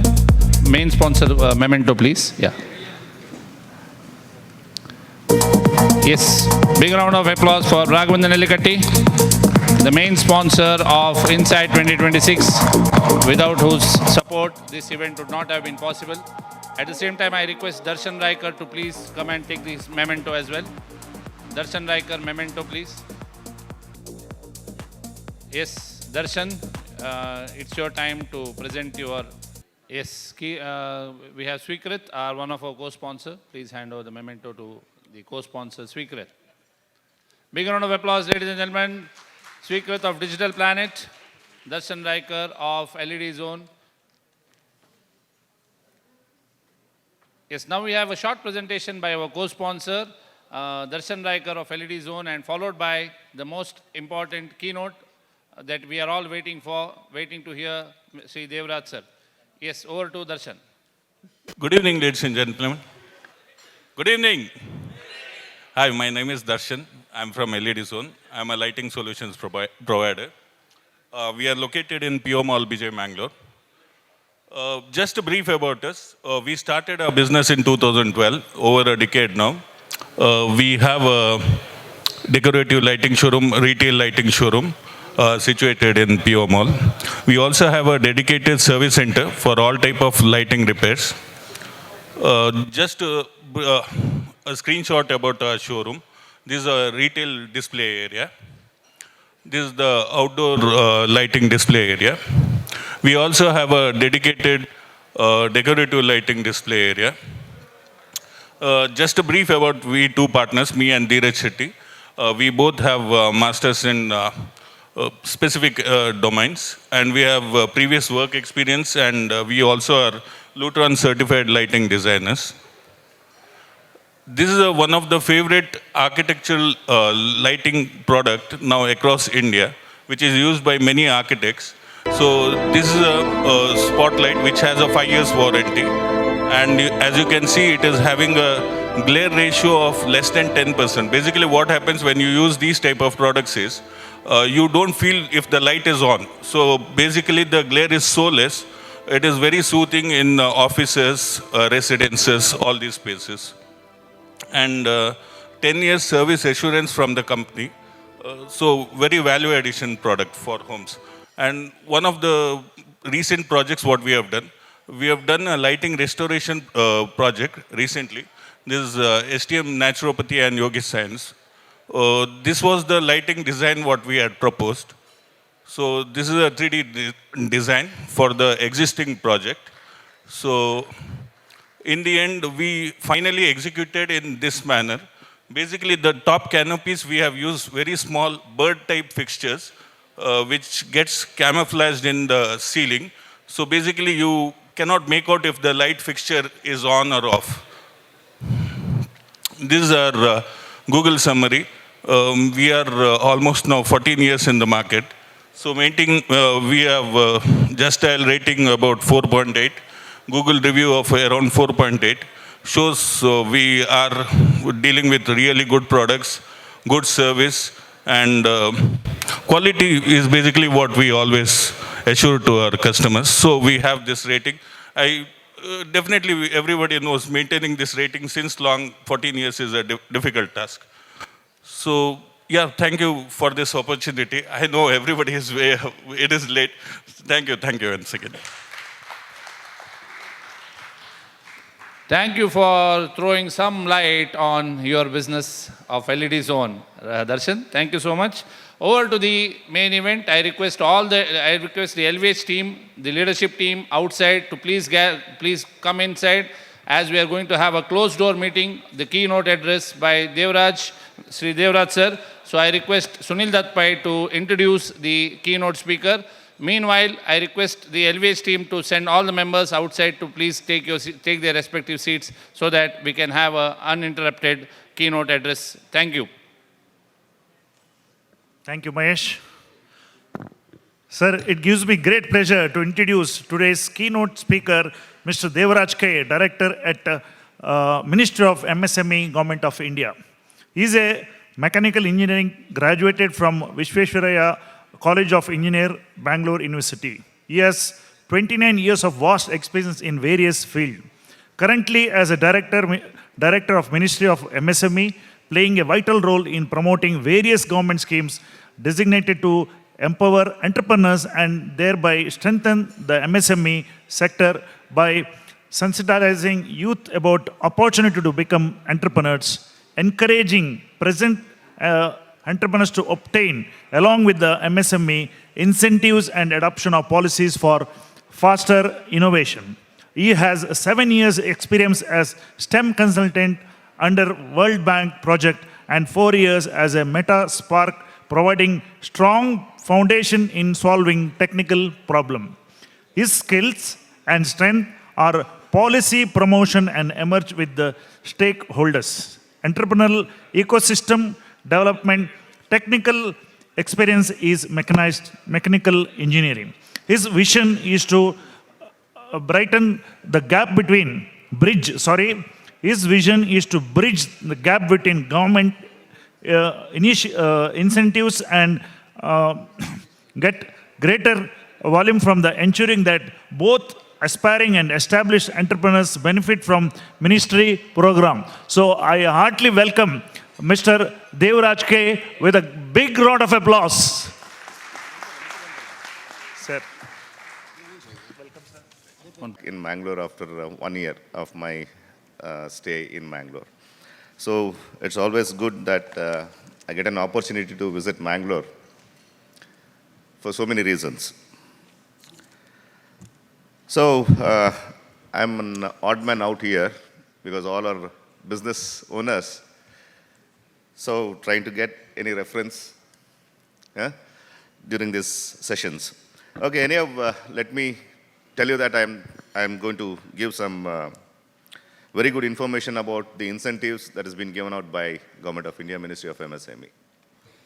So when we look at when we say MSMEs, as all statistics say, that this is the backbone of the Indian economy. We contribute nearly around 25 to 30% to the GDP, 45% to the exports, and the major, probably after agriculture, next the employment opportunity. Whenever we see the statistics about the MSME registrations, now it is 9 crores of registration, 9 crore MSMEs in India. Can you imagine like what is the portion of the micro or small and medium enterprises? 97.5% are micro enterprises. Around 1.75 or nearing to 2, it's small enterprises, and a 0.7 or 0.8, it's a medium enterprises. So when we say the contribution to the economy, the major contributors are micro enterprises. So probably, I think everybody know about the definition of the micro enterprises. It's 2.5 crores of investment and 10 crores of turnover. We call them as micro enterprises. Or 25 crores of investment and 100 crores of turnover. We classify them as small. 125 crores of turnover and 500 crores of, 125 crores of investment. 500 crores of turnover, we call them as medium enterprises. So when we look at the GDP and compare with the economy and everything, so micro enterprises. So 45% of the manufacturing output, what we give to the economy. When we compare the registration, in Dakshina Kannada, we have 106,000 MSMEs. Out of that, micro is around 104,000. How many are there in the manufacturing sector? It's only 23,000. Very less representation in the manufacturing sector. Because as all I've spoken about the sectors like IT, tourism, medical tourism, Mangalore is contributing in that sector. As a mechanical engineer, I would like to look at the engineering industries coming up here. Because a lot of opportunities in the manufacturing sectors are coming up now. I think we have not looked upon the aerospace sector and the defense sector. It's really opening up now. Today, we have one rocket launched by an individual entrepreneur other than the government. So look at the opportunities what we are getting. See, I've been interacting with many entrepreneurs here. Robin, I know him very well.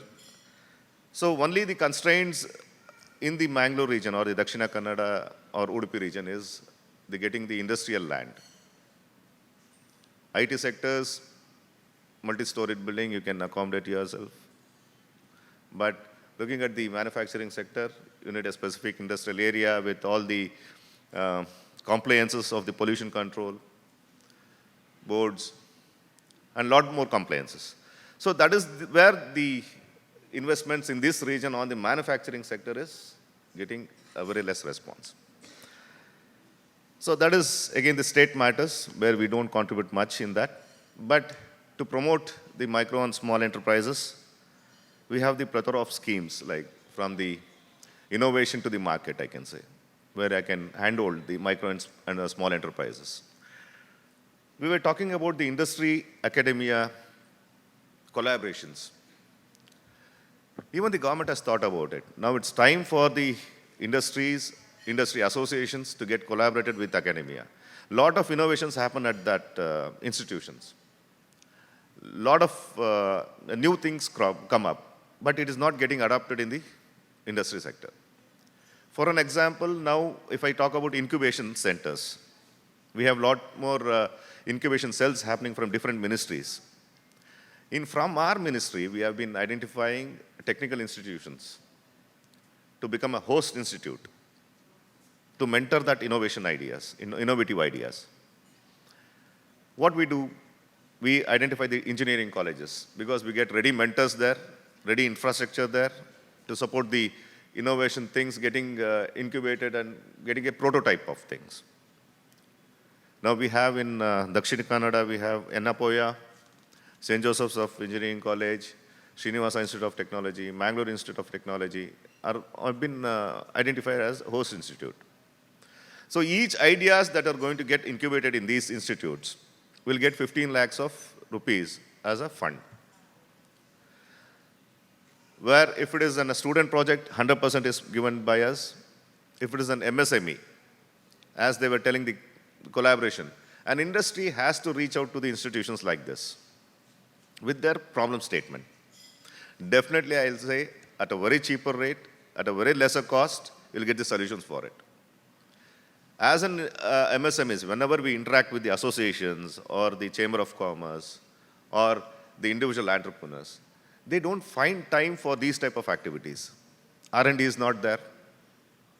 In any single unit, industry cannot establish an R&D center. Institutions can become an R&D center for you. We are not going there with a problem statement. Even the institutions are waiting for that.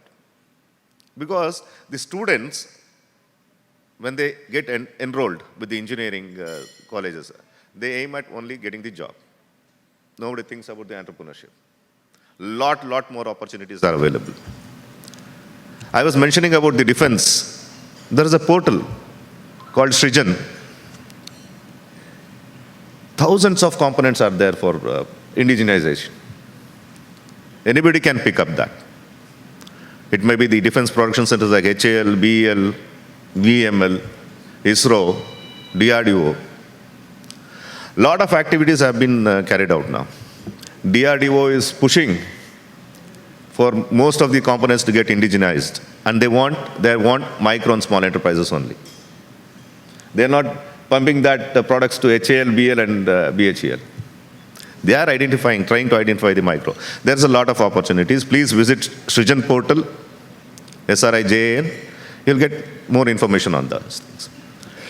So why I'm talking about the incubation things, where I told 15 lakhs of funds can be given to an innovator. These ideas are selected through hackathons that has been organized by Ministry of MSME. I was on date from last 3 years. We have done 6 hackathons on specific sectors. One exclusive for only women entrepreneurs have been done, women innovators. Like these, it can be different sectors, ESDM, healthcare, Ayurvedic. So many sectors that has been chosen. So through those hackathons, we select the projects. A 15 lakh of grant is given. And one of the wonderful scheme is a design clinic scheme. We call it as design clinic. An existing entrepreneur or a prospective entrepreneur has an idea that can be again given a shape through this design clinic scheme. 30 lakhs, up to 30 lakhs of funds are given. Imagine 30 lakhs. If you are a small micro enterprises, your contribution will be around 30%. 70% we are going to give that fund, up to 30 lakhs. The implementing agency is two agencies are there in Karnataka. One is Indian Institute of Science, Bangalore, and luckily we have one in Mangalore, that is NITK Surathkal. No other parts of the other districts have got this identification. So we are blessed to have that NITK as an implementing agency. Till date, as per the statistics, we have developed some around 7 products in NITK Surathkal. It's a very less participation. Wherever I get a chance, wherever I get an interaction with the micro enterprises, they say we don't find time for this R&D of things and all. We just want to copy a few of the things. That's it. Or else we will wait for the technology to come to us. That's not then a good idea.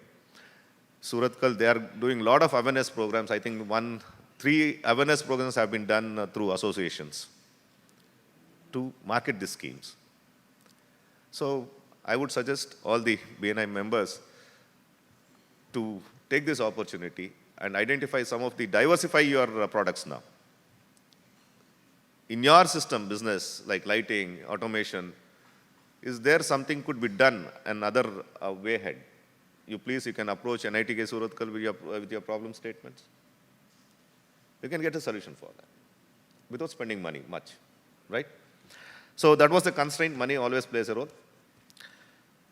So other thing is a good product manufacturing project always has to be quality complied with everything.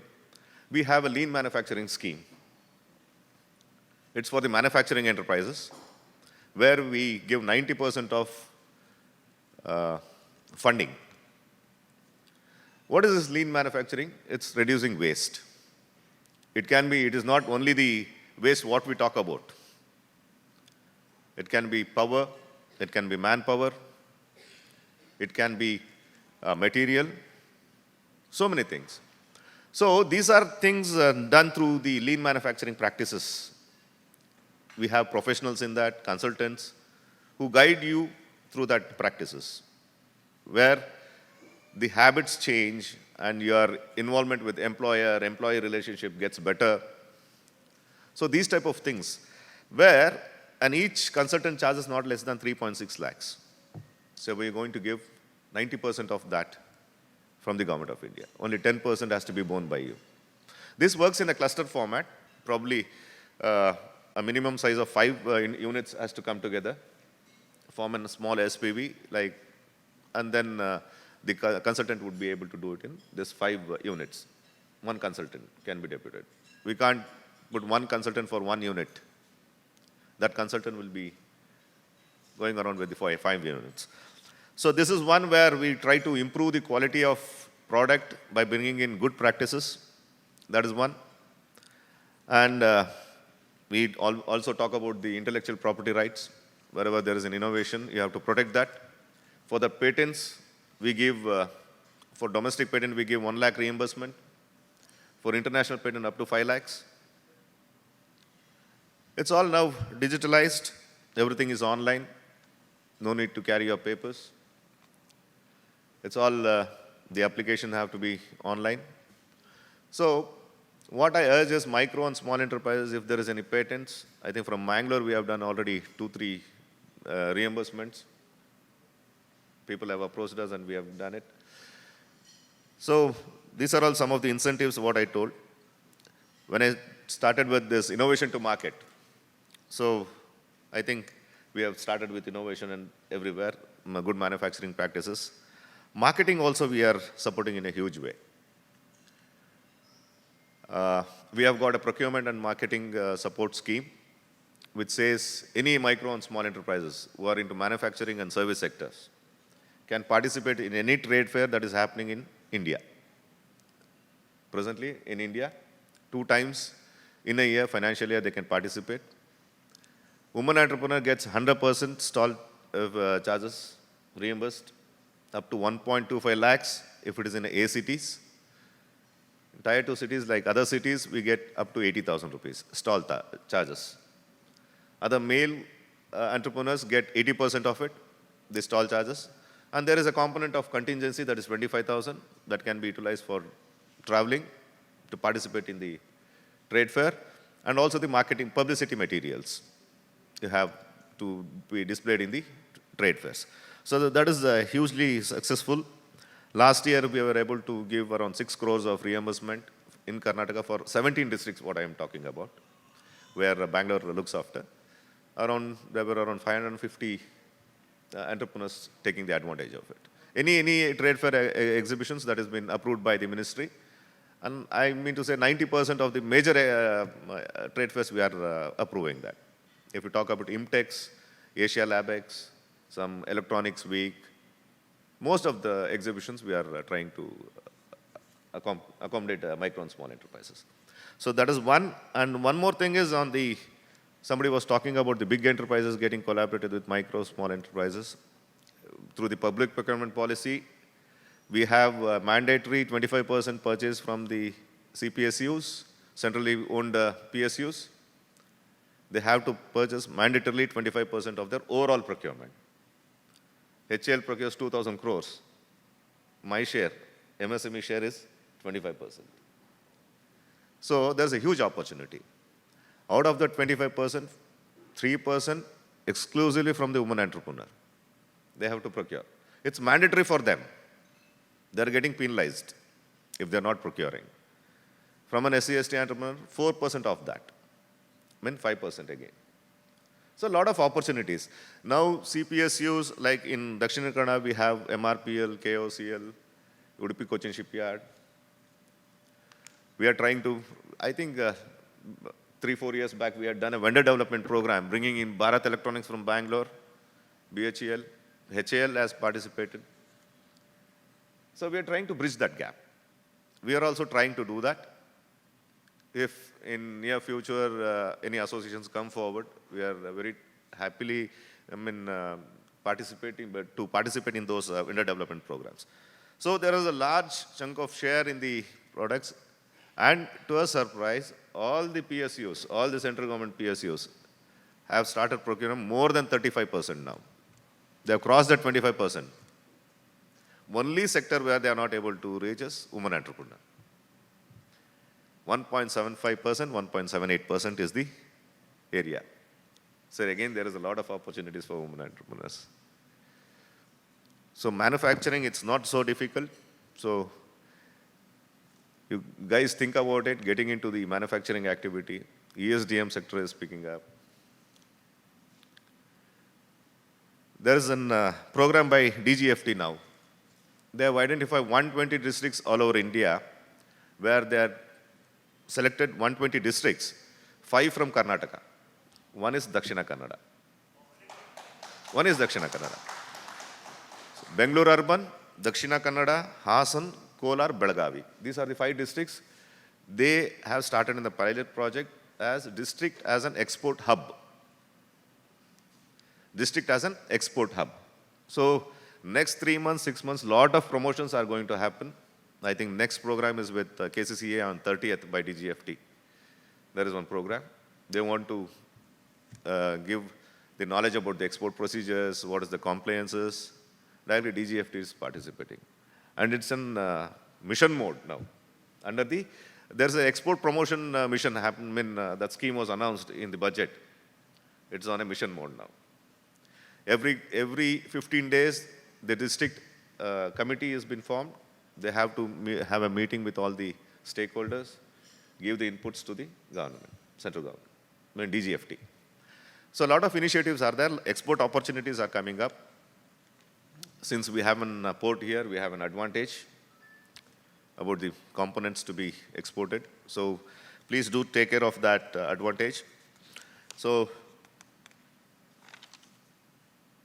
after this, payment issues. Micro small enterprises doesn't get payment at the right time from the CPSUs or any other MSMEs. So we have a platform called Online Dispute Resolution Portal, where any MSMEs are not getting within their 45 days, under the Delayed Payment Act, they can use our portal. There's Online Dispute Resolution Portal, that is ODR. There, he gets the interest, along with the interest, the days that has been delayed by the, the payment has been delayed to the micro and small enterprises. So again, there is another option. There is another platform called Trades, Trade Receivables E-Discounting Platform. I get repeated orders. I get 1 crore order, 2 crore orders within 15 days. I don't have money, capital to pump in. But I receive the payment only after 15 days, 20 days. There's a platform created now, Trade Receivables E-Discounting System, where you can discount that money. Suppose there is a payment that is 1 crore to be paid to me. I can discount it the next day after presenting my voucher to the other company. So there are 4 to 5 agencies that has been identified. Rixel, I just don't remember that name. 5 agencies you can find in the Google, that is Trades, where you can discount your bills. For MSMEs, it's on the very lesser rate. Many banks are participating in that with a very lesser rate of interest on that, maybe 0.5 or 0.25, something like that. So here we have been following it with that, about the payment also. I think I have covered most of the time, most of the things here, which can really bring some help to the micro and small enterprises here. So I'll not take much time. So I think my informations were clear, and any doubts, please go forward with any questions, please.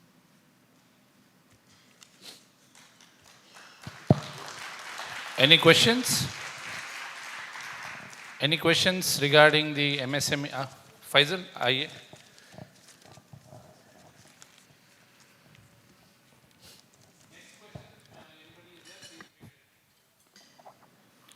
Hello, sir. I had been to a IMTEX exhibition in Bangalore last time. So it was an excellent experience over there. I had been repeatedly previous also, but I was, meantime, I was thinking about that. Why cannot we have in Bangalore, in this region? We can conduct MSME through here, something like IMTEX exhibitions? Yeah, sure. See, that's what last time I think Mohan Raj had got a proposal. See, in that PMS exhibition, we focus on a sector specific. I can't combine all the manufacturing services combined together in a trade fair. I can accept the proposal from BNI, but it should be on the sector-specific trade fairs. As in IMTEX, it's only the machineries. There are no service providers, right? So that's why I advised him. I've also spoken to him to give the profiles of all the BNI members who are going to participate in September. That is the thing. Expo. I'll just try to push that proposal and segregate that things who all can participate. Maybe all the 120 will not get the reimbursement because only 60 MSMEs will get in one trade fair. Not more than that. 60. But we'll try to. I'm not promising because, but we'll try to find a solution for that. Yeah. I think IMTEX, you didn't get a reimbursement. You participated? No, okay. Sir, good evening. Raghu here. I traveled the most to, to bring you here to Mangalore. Yeah. So I have a question to you. See, this question is for most of us are facing when it comes to the business. Since we do private as well as government business, many times we fail getting fund from the government. One of your point when you are talking about saying that, you have 45 days a late time where the vendor to get paid, or else you have your own system to, the question the payable party. So will the same applies to the government also? Yes, anybody. Micro to micro, micro to small, micro to CPSU, anybody. Like how do we proceed for that? It's simple, like you have to have your invoices, your delivery order confirmed that the materials are received in a good condition. Be careful on that. Because most of the CPSUs will not give that delivery note signed. They delay from there. So you should be very careful on that. Only your goods are accepted, that is the date. Like, what would be the procedure? Like, we'll have to apply through the panel, or we'll have to give a written complaint to MSME? No written complaint. It's a portal there, www.odr.msme.gov.in. You log in with your Udyam registration number, you get an OTP, you fill in all the details. The details are who is the payee, who is the seller, and the invoice. Have you made any correspondence? Those details you can upload. That directly goes to the state government where the council sits, MSEFC. We call it as Micro Small Enterprises Facilitation Council. There they take up the case by case. They now it's again AI generated thing. So AI checks whether the complaint is genuine or not. Communication can be any means, right? Whether it is a written documentation or through a WhatsApp No, or only a text online. message. Only online. No written. No documents are accepted. Okay. Only if that council asks for you to submit the original documents, you have to be there and present. It's like a judicial thing only. Okay. This is Mohan Raj. Just to understand how many days it will take that process and whether, if it is a government, whether they are supposed to pay us any interest on that. Because normally when there is a government, sometime it will be delayed. So in that case, how many days it will take, and whether they have to give the any interest through this? See, how the procedure goes is you give a complaint, lodge this thing. First, they call for the conciliation. Why there is a delay? If you are able to get negotiated with them, the case will not go further. No, if you insist on along with the rate of interest, then the case follows. Definitely that will be put in the order.